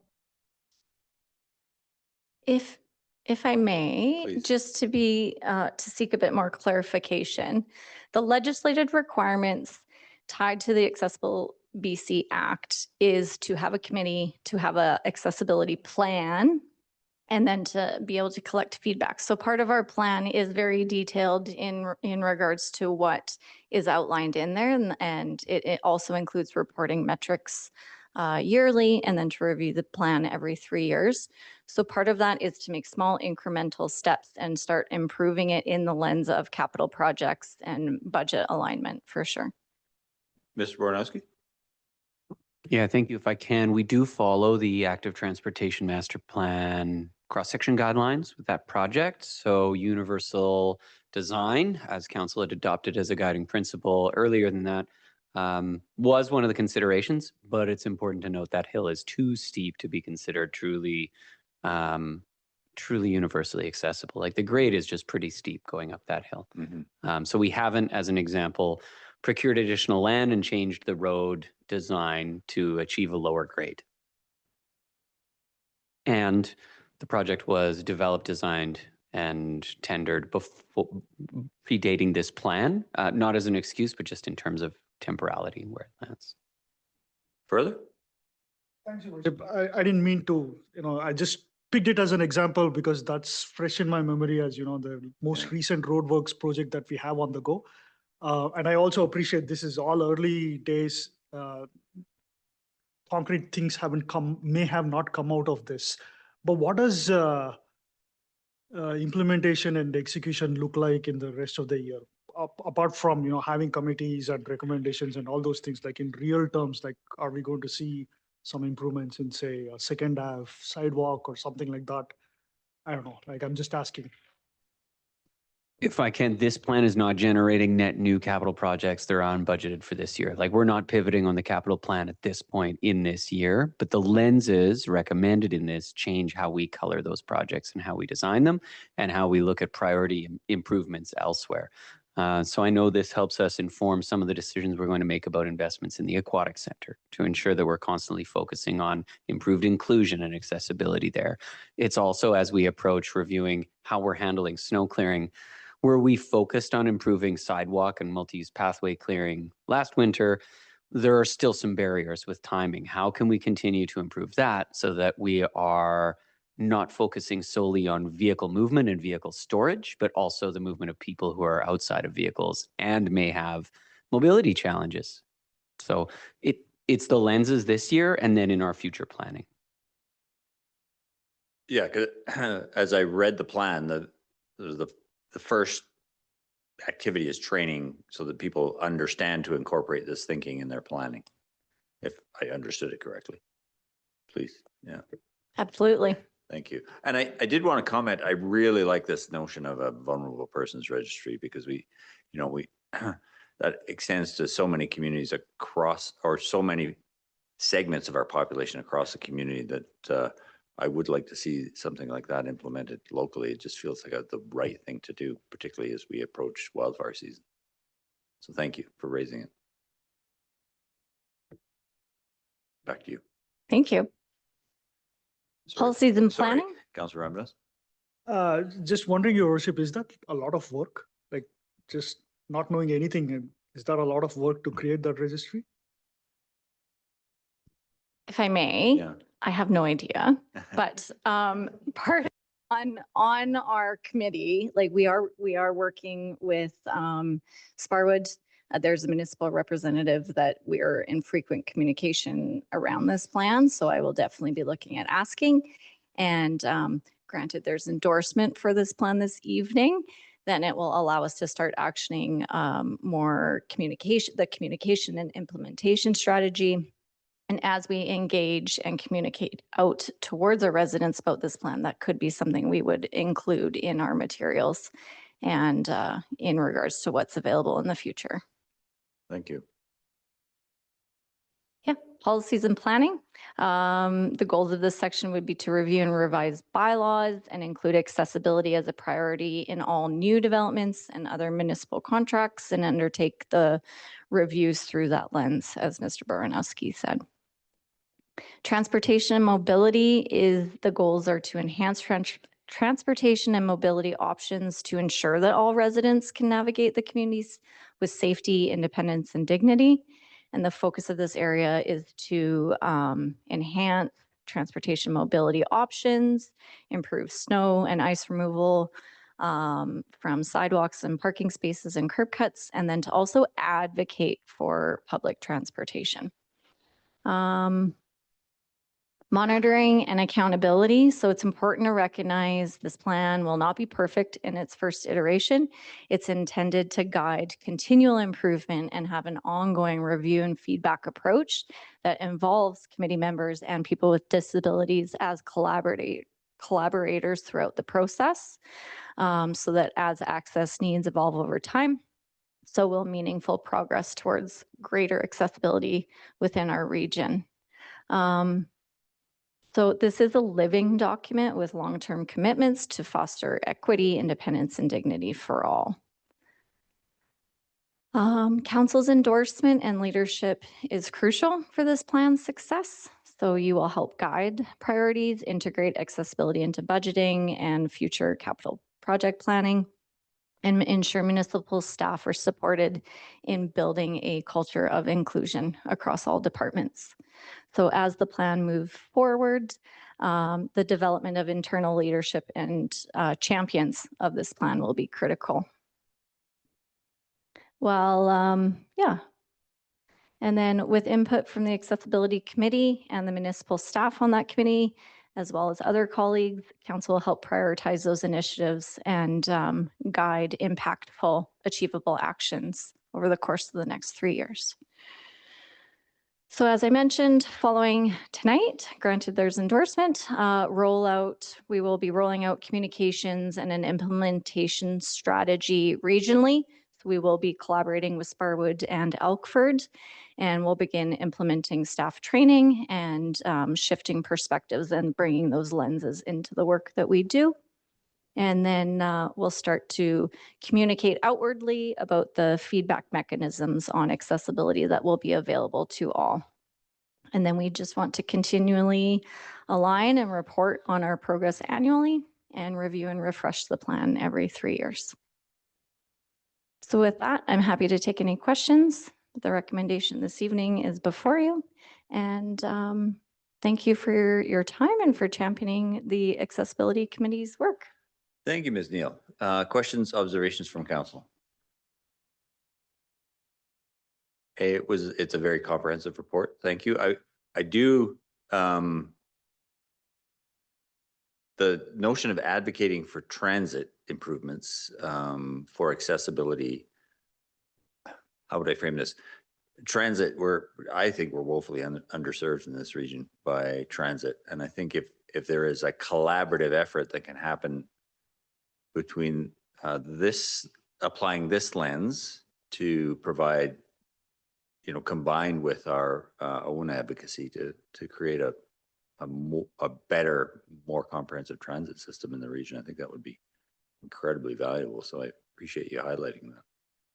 Yeah, if I may, I know in the plan at the end, there's a lot of resources and appendices, and the committee's discussed about writing letters and advocating for support and getting the city and the district support, as well as we advocate upwards towards the provincial leaders in those realms. Yeah. Thank you.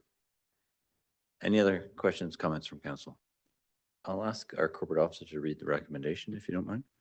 Certainly, Your Worship, the staff recommendation is that council endorse the Elk Valley Accessibility Plan, the plan, as presented by the Acting Director of Corporate Services on May the 20th, 2025, and direct staff to integrate accessibility actions into capital planning, service delivery, and policy development, with progress monitored through reporting as detailed in the plan. Thank you. Moved by Councillor Hamilton, seconded by Councillor Shoesmith. Any further discussion? All those in favor? That is unanimous. Thank you. Thank you very much, Ms. Neal. Ms. Shire, thank you for your attendance. With that, we will move on to 5.2, wastewater treatment compliance design project. A report from our manager of engineering, Ms. Weir.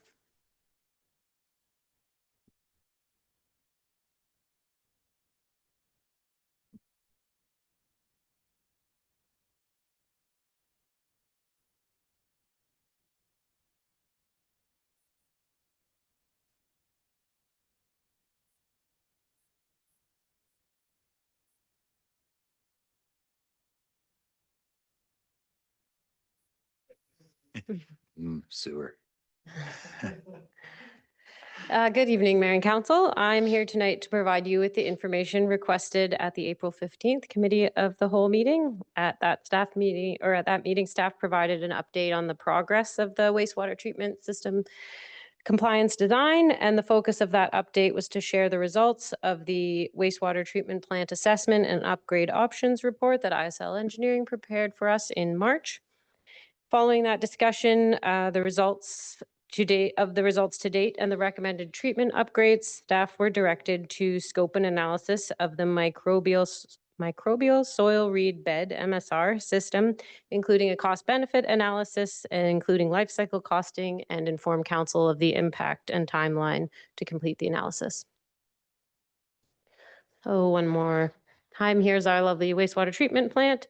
So we engaged with the engineers on the project, ISL, and who also collaborated with Wetland Treatment Solutions, the designer of MSR, to develop a proposed scope of work to complete the committee's requested analysis. And the consultants are prepared to complete a comparison of 3 treatment options. So the first option was the one discussed at the previous meeting, which was augmenting the existing wastewater treatment with the Sager submerged attached growth reactor in an RI basin.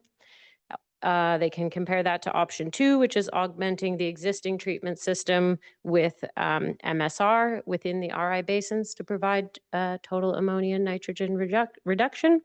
Or option 3 would be a full replacement of the existing wastewater treatment plant with for treatment of all the monitored parameters with MSR. So the scope of this comparative analysis was sort of multi-phased, with the bulk of the work being in the technical and performance analysis, compiling and reviewing operational data from full-scale installations, and assessing the system's ability to meet the provincial and federal regulatory requirements. And we did want to note that this analysis would leverage performance data from installations in service. So we did review what performance data would be available to us, and just note that there is just the 5 full-scale installations of MSR to compare to the 121 installations of Sager. So it would already set up the analysis to be able to not provide the same level of detail in terms of MSR's ability to treat differing influent parameters. We would engage with those suppliers. Nexum is the Sager supplier, and WTS is the MSR supplier, and those suppliers provide the design. They look at the design flows, the influent and the effluent quality requirements, and they generate most of the substantial information for the analysis in terms of the capital and operating costs, the layout drawings. Nexum will complete this very quickly with no cost to the city, while WTS charges $23,000 for this. And then ISL would create the process design and do the implementation review. So think about how we would, if we were to build this, what would the impact be? How would we stage construction and handle our wastewater flows during construction? Do some stakeholder engagement, and then the cost analysis with the capital or the Class D capital costs, the annual operational costs, the life cycle costs on a 30-year horizon, and a net present value analysis. And then summarize that all into a report with a recommended technology. So this is just a summary. There's a lot of words on that slide, isn't there? It's not a very good summary, but it's impacts to the project as currently planned are essentially potential additional geotechnical investigation, potential for additional topographic survey, the delay of the currently planned detailed design, and the commissioning and operating plans, extended Indigenous consultation, and then the project budget would increase by $65,000 plus to cover this analysis, and then any additional costs of those geotech investigations and survey, I can't estimate at this point for you.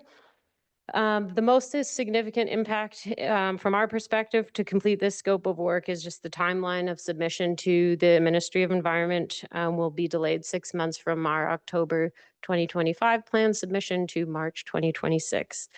And we have reached out to MOE to gauge their willingness to grant the proposed extension, but we have not received a response. The main person who's been working on our file is now unfortunately on an extended leave. So we're waiting to see who our main point of contact for our application will be now.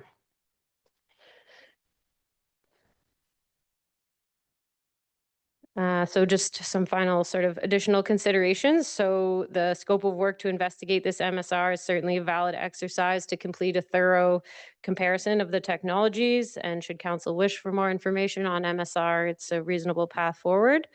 MSR, we do feel, is an emerging technology in our region. And as presented in ISL's upgrade options report, it currently has one full-scale cold climate municipal application that provides TAN reduction. And the TAN reduction it provides is from 11 milligrams of nitrate per liter to 6, and ours is significantly more than that. So for comparable results, we are concerned about how, even if we do the study, how much confidence we will have in the designers' findings on their ability to treat our effluent parameters. And so we have been working to advance this project with objectives of finding the most expedient path to regulatory compliance and utilizing tested technologies which will reliably and cost effectively provide the treatment required to maintain that compliance on the 30-year horizon. And so based on what we currently know about the effectiveness of TAN reduction through both systems and the potential for that reduced confidence in the results of this analysis, staff are hesitant to recommend the completion of this exercise based on the cost and delay to our application. So there's some options and certainly happy to answer some questions. Thank you, Ms. Weir. Questions from council? I understand the hesitancy, but because I was a primary driver of this, I feel like it will be a missed opportunity if we don't do the comparison of the analysis. You know, going down the same route all the time with mechanical treatment solutions, I'm not sure I don't think that's the right route all the time. I think we wouldn't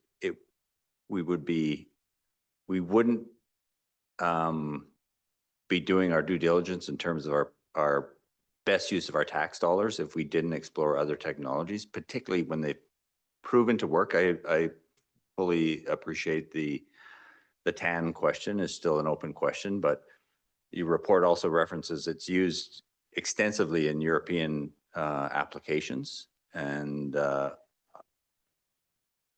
presumably we can get some of that information to support this process. You know, I just had a conversation today about our aerators that were meant to have a mechanical solution that was meant to have a 10-year lifespan, or we understood to have a 10-year lifespan, that had have a 7-year lifespan that we weren't aware of until now. They're all at the end of life and failing. And we're now in a dire circumstance. I had a complaint just this morning from a resident who's renting a house out there. The smell is, on a summer evening, they can't open a window in their home. They tried to sit out one evening at a bonfire.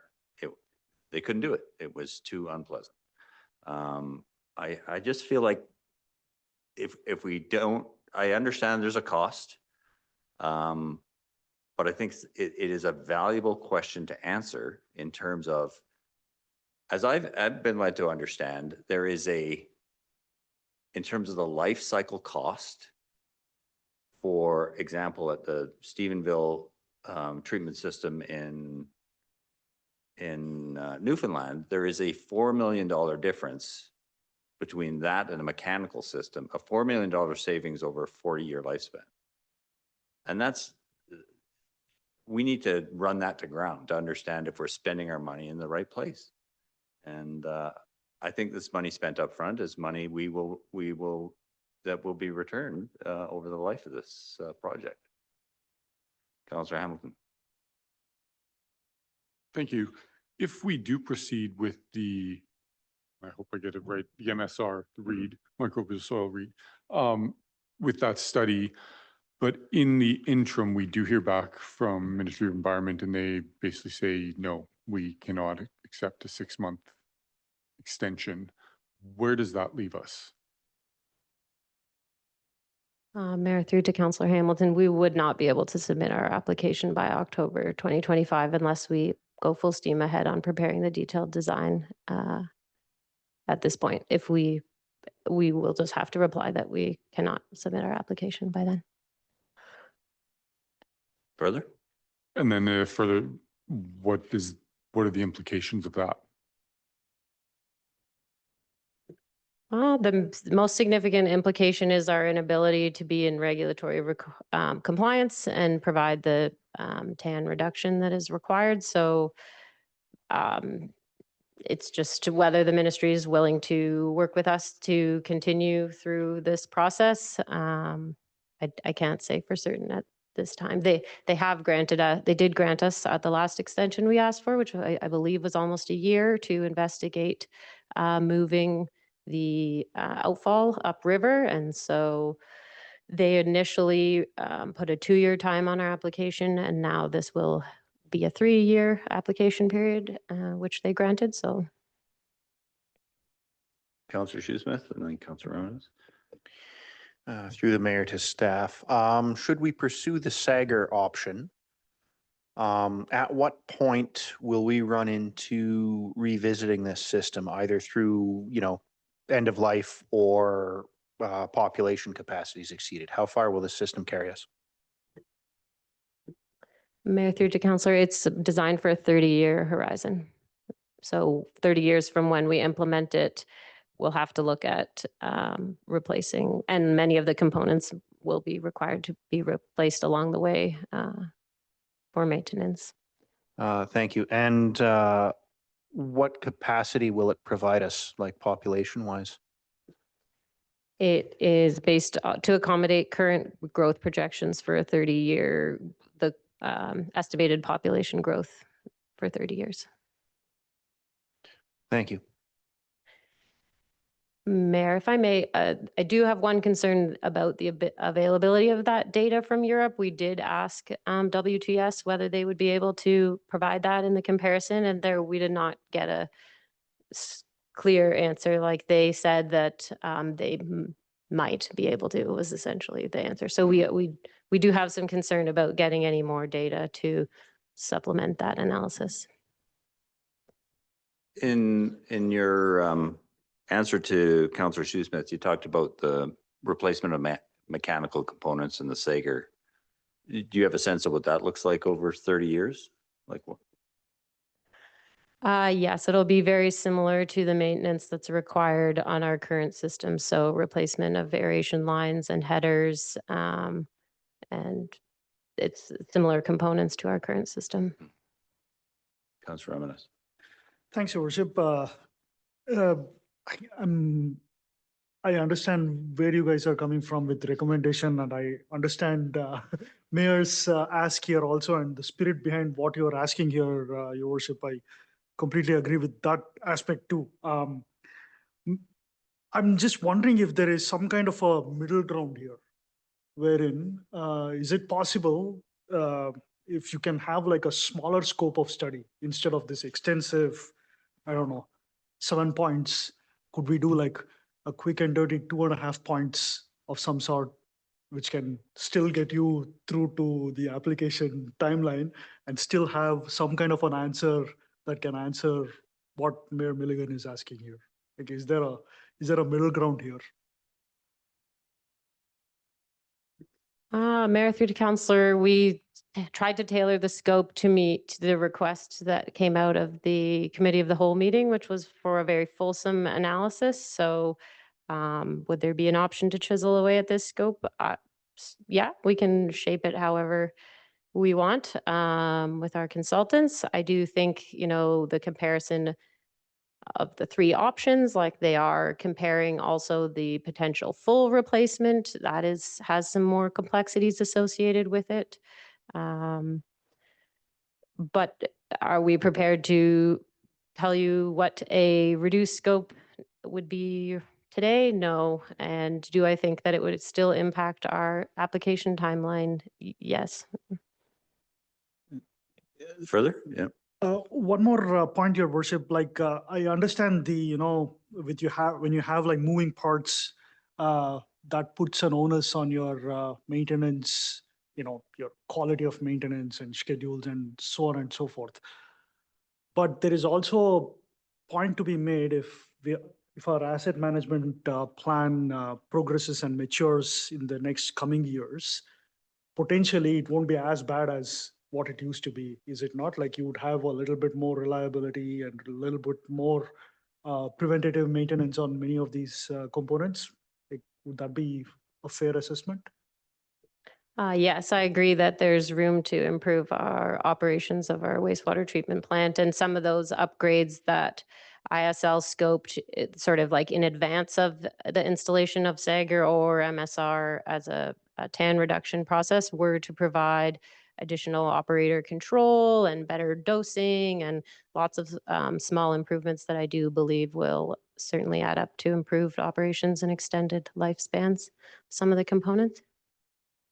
And we do know that the operational costs of the MSR will come back as more favorable than the operational costs of the system that we have now, but it does come with a major caveat and concern, which is that it's more like a black box. Like from our current understanding, there's no operator control. So if we do this study and we are investing in our understanding of it and the supplier comes back and says, yes, we can design you a MSR wastewater treatment plant that will meet your parameters, our biggest concern is we go through this multi-year process and we build that. And then if it doesn't meet the parameters, we have no operator control, no ability to increase aeration, we can't desludge more.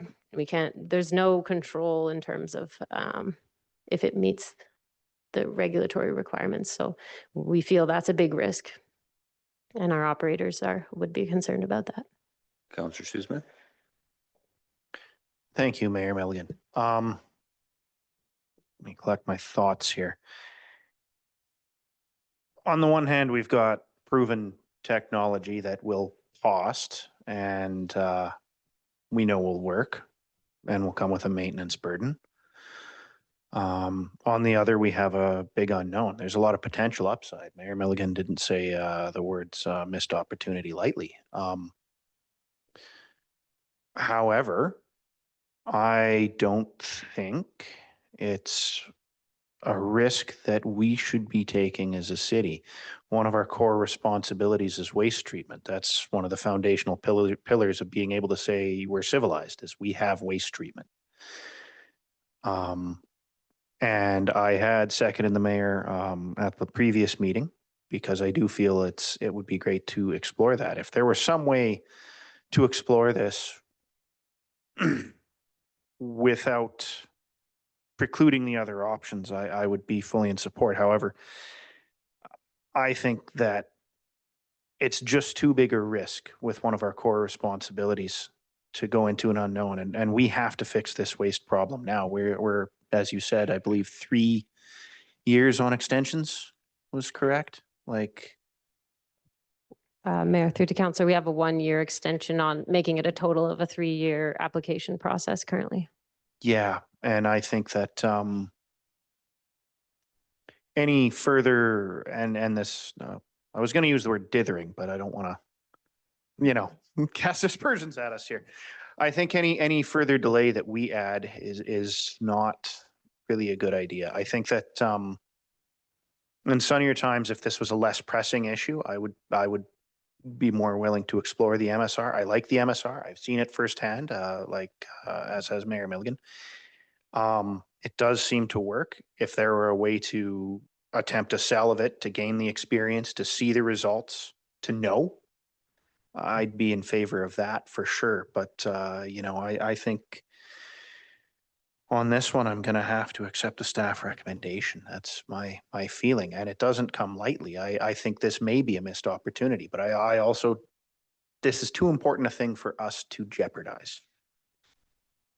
Councillor Ramirez? And to be clear, Your Worship, myself, my reluctance to this is just not on the cost. $65,000 in the grand scheme of things is a small amount. It is the scheduled risk for me, which, to Councillor Shoesmith's point, I also am of the same opinion. Other comments from council? Councillor Ramirez? Thank you. I mean, I've been pondering this question since the report came out, and I read it. You know, I think Councillor Shoesmith's done a fairly good job of articulating how I am feeling about this as well. You know, to your point about this being a missed opportunity, I also hear that, and I'm very, very conflicted and very torn. You know, the matrix that's been going through my head is known knowns, known unknowns, unknown unknowns, and you know, if we proceed, as of my earlier question, if we proceed with this, but then we hear back from the Ministry of Environment that they're not willing to grant us an extension, where does that leave us then? Like, I want to know how far we can push this ball in the direction of the MSR without handicapping ourselves or handcuffing ourselves to failure and non-compliance moving forward. So without any sort of assurances, I think is probably the best word from staff, that we can continue on the path of the MSR, I think I have to probably be a little bit more conservative in this vote. Well, this takes me back to exactly what I said at our last conversation about this, is we went down an engineering solution path because that's what we know. And we knew about MSR then, and we didn't pursue it. We didn't make any inquiries. And now we've got to a point where we've got a gun to our head because we've got an October deadline, and we haven't even considered the other option. And frankly, I think we're overstating the risk without doing this study. This study will provide us information to understand what the outputs are and what controls we do have. If we don't advance that, then we won't know. And all we've done is do what we've done historically time after time, and look where we are now. We've got a system that's never worked very well, full stop. And we're going to put something in again that we think, well, it's another mechanical solution. It's going to work. It's worked in the past. It's worked elsewhere. I don't think that's a guarantee either. I think we're in a situation where all we've done is followed what we do time and time again. And here we are. When I say it's a missed opportunity, I think it's tragic, because I think there's a huge savings to this community, and there is a nature-based solution that we could have implemented that we're going to miss the opportunity to implement. Councillor Hamilton. Hey, just as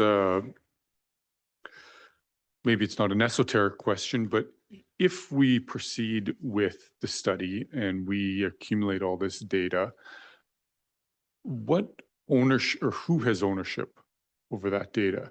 As in, if we get to a stage where, you know, we realize actually it's not going to work in Fernie, but the data that we've accumulated and made determinations, how much value does that have to potentially other communities?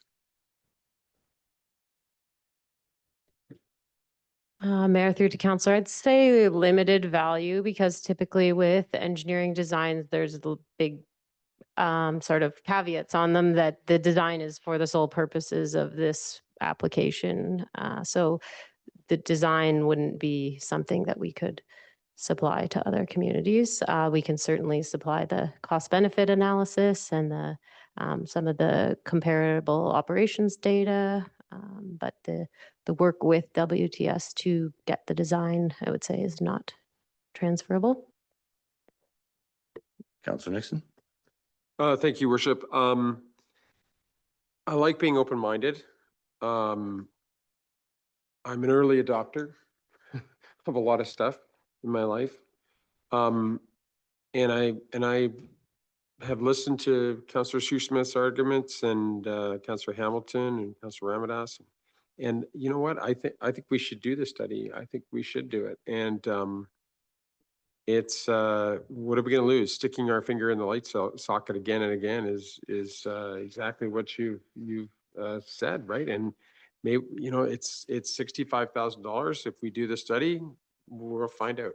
So I'll be voting against the staff recommendation, which I don't do very much. Councillor Ramadas. Your worship, you made a great argument. Like I don't have any holes to pick on the argument you made. The only piece that was missing in the past was asset management program. Now we will have it. So it's almost like, in the next, like if we went through and took the Sagar approach here, it'll just come down to how well we execute on our maintenance plan for the next several years. So it's just the operational excellence becomes critical then. Yeah, and I feel like that's...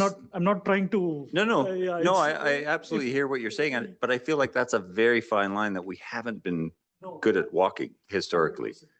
And so, I feel like exploring another option provides us at least running this to ground to understand where we could go or not. Like if the information from WTS comes back and it's not viable, great. But I think we do this entire community. I honestly think we do the province a disservice if we don't have a look at this. This could be an opportunity for this entire province in terms of everybody's facing wastewater challenges.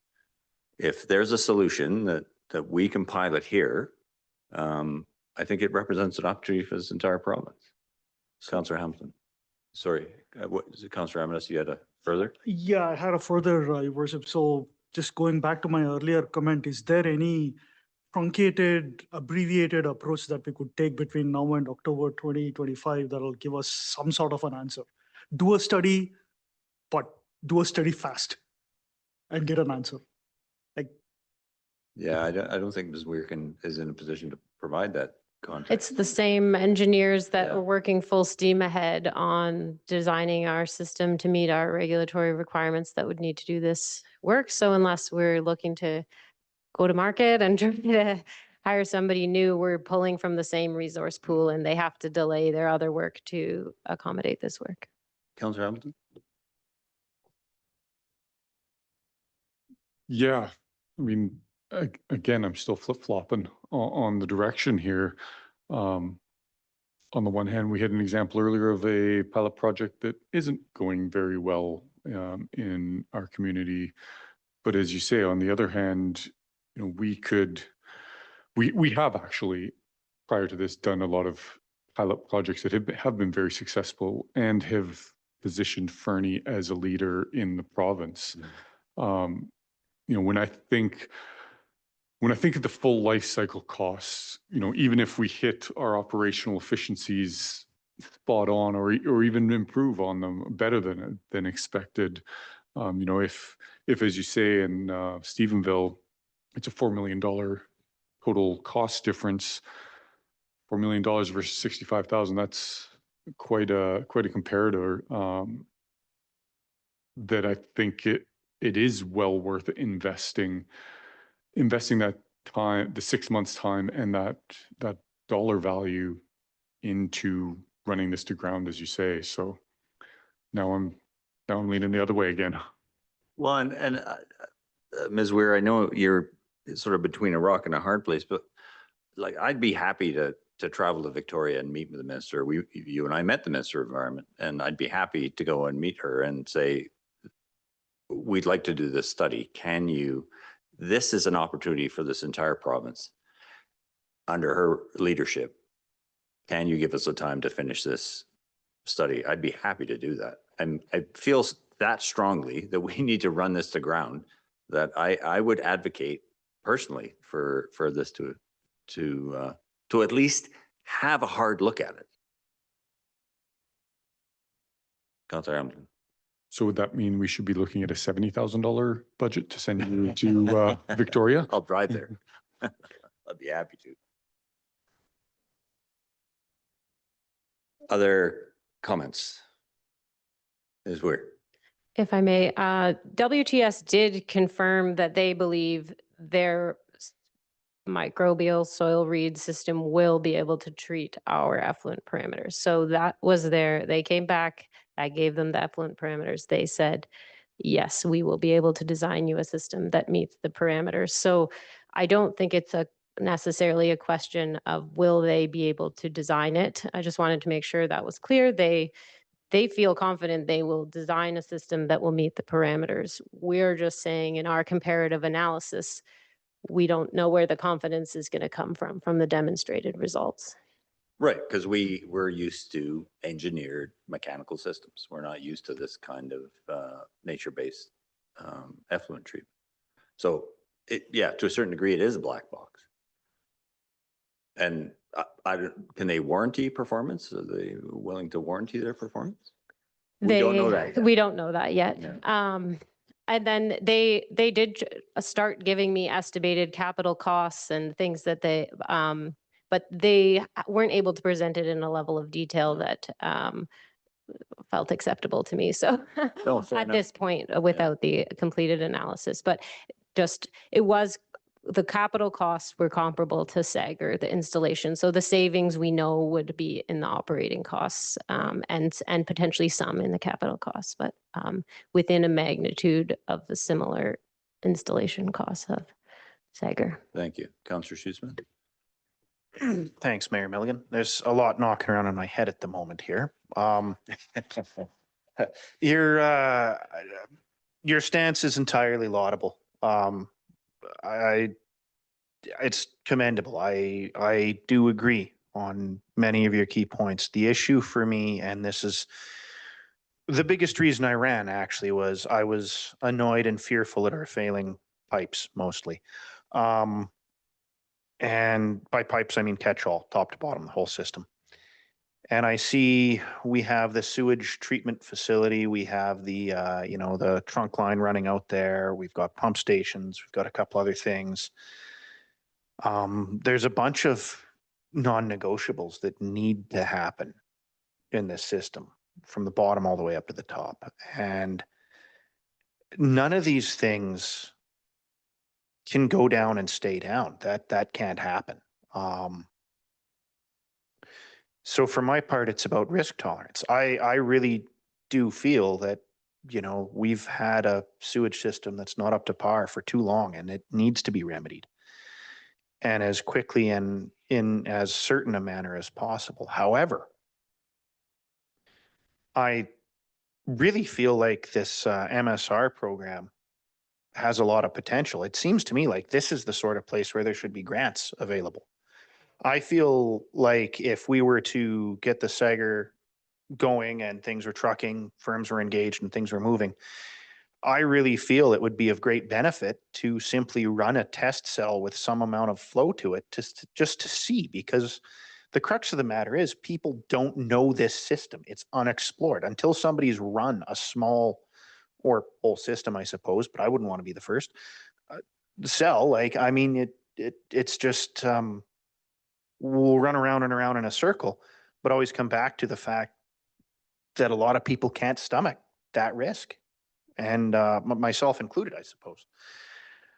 If there were a way to pursue running that test, yeah, we'd be out the money for the Sager. That's fine, but we would at least have the next system in our pocket. We'd get that experience, get that knowledge, get the data. Well, it seems to me the challenge here isn't so much, it's the timeline is the challenge.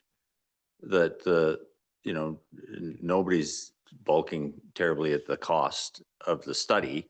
It is the schedule, and particularly the schedule with the Ministry of Environment.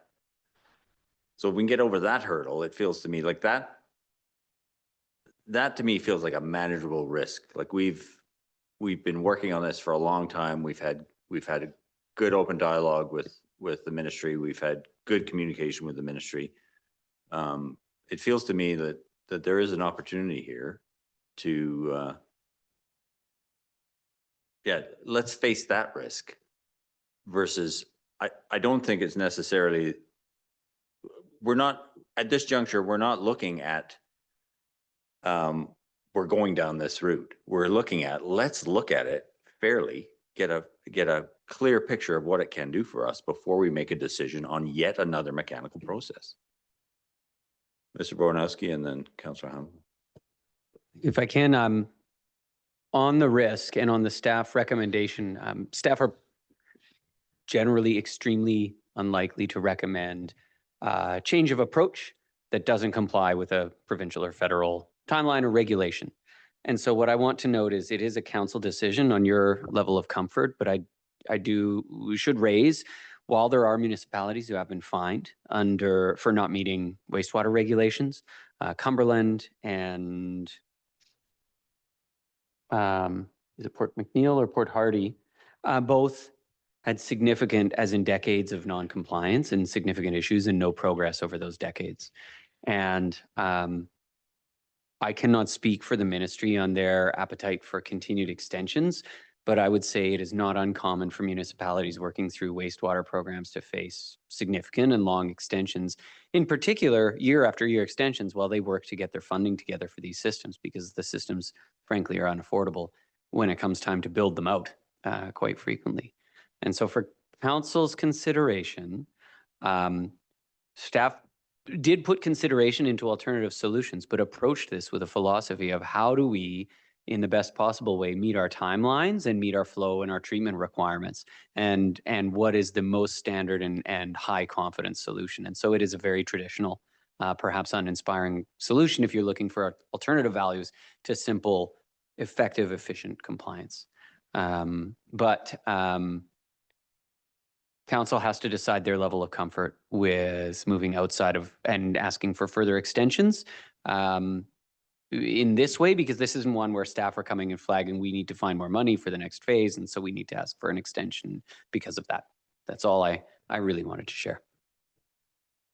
Councillor Hamilton? Thank you. Yeah, I guess, I mean, both you and Councillor Shoesmith kind of articulated it, but, you know, at this stage, we're not trying to decide on which system we are going to choose. We're simply deciding how much appetite do we have to run a study to get a fulsome understanding of costs, operational impacts, et cetera, et cetera. And the crux of it for me is exactly as you said, and Mr. Bornowski just kind of elucidated the timeline risk.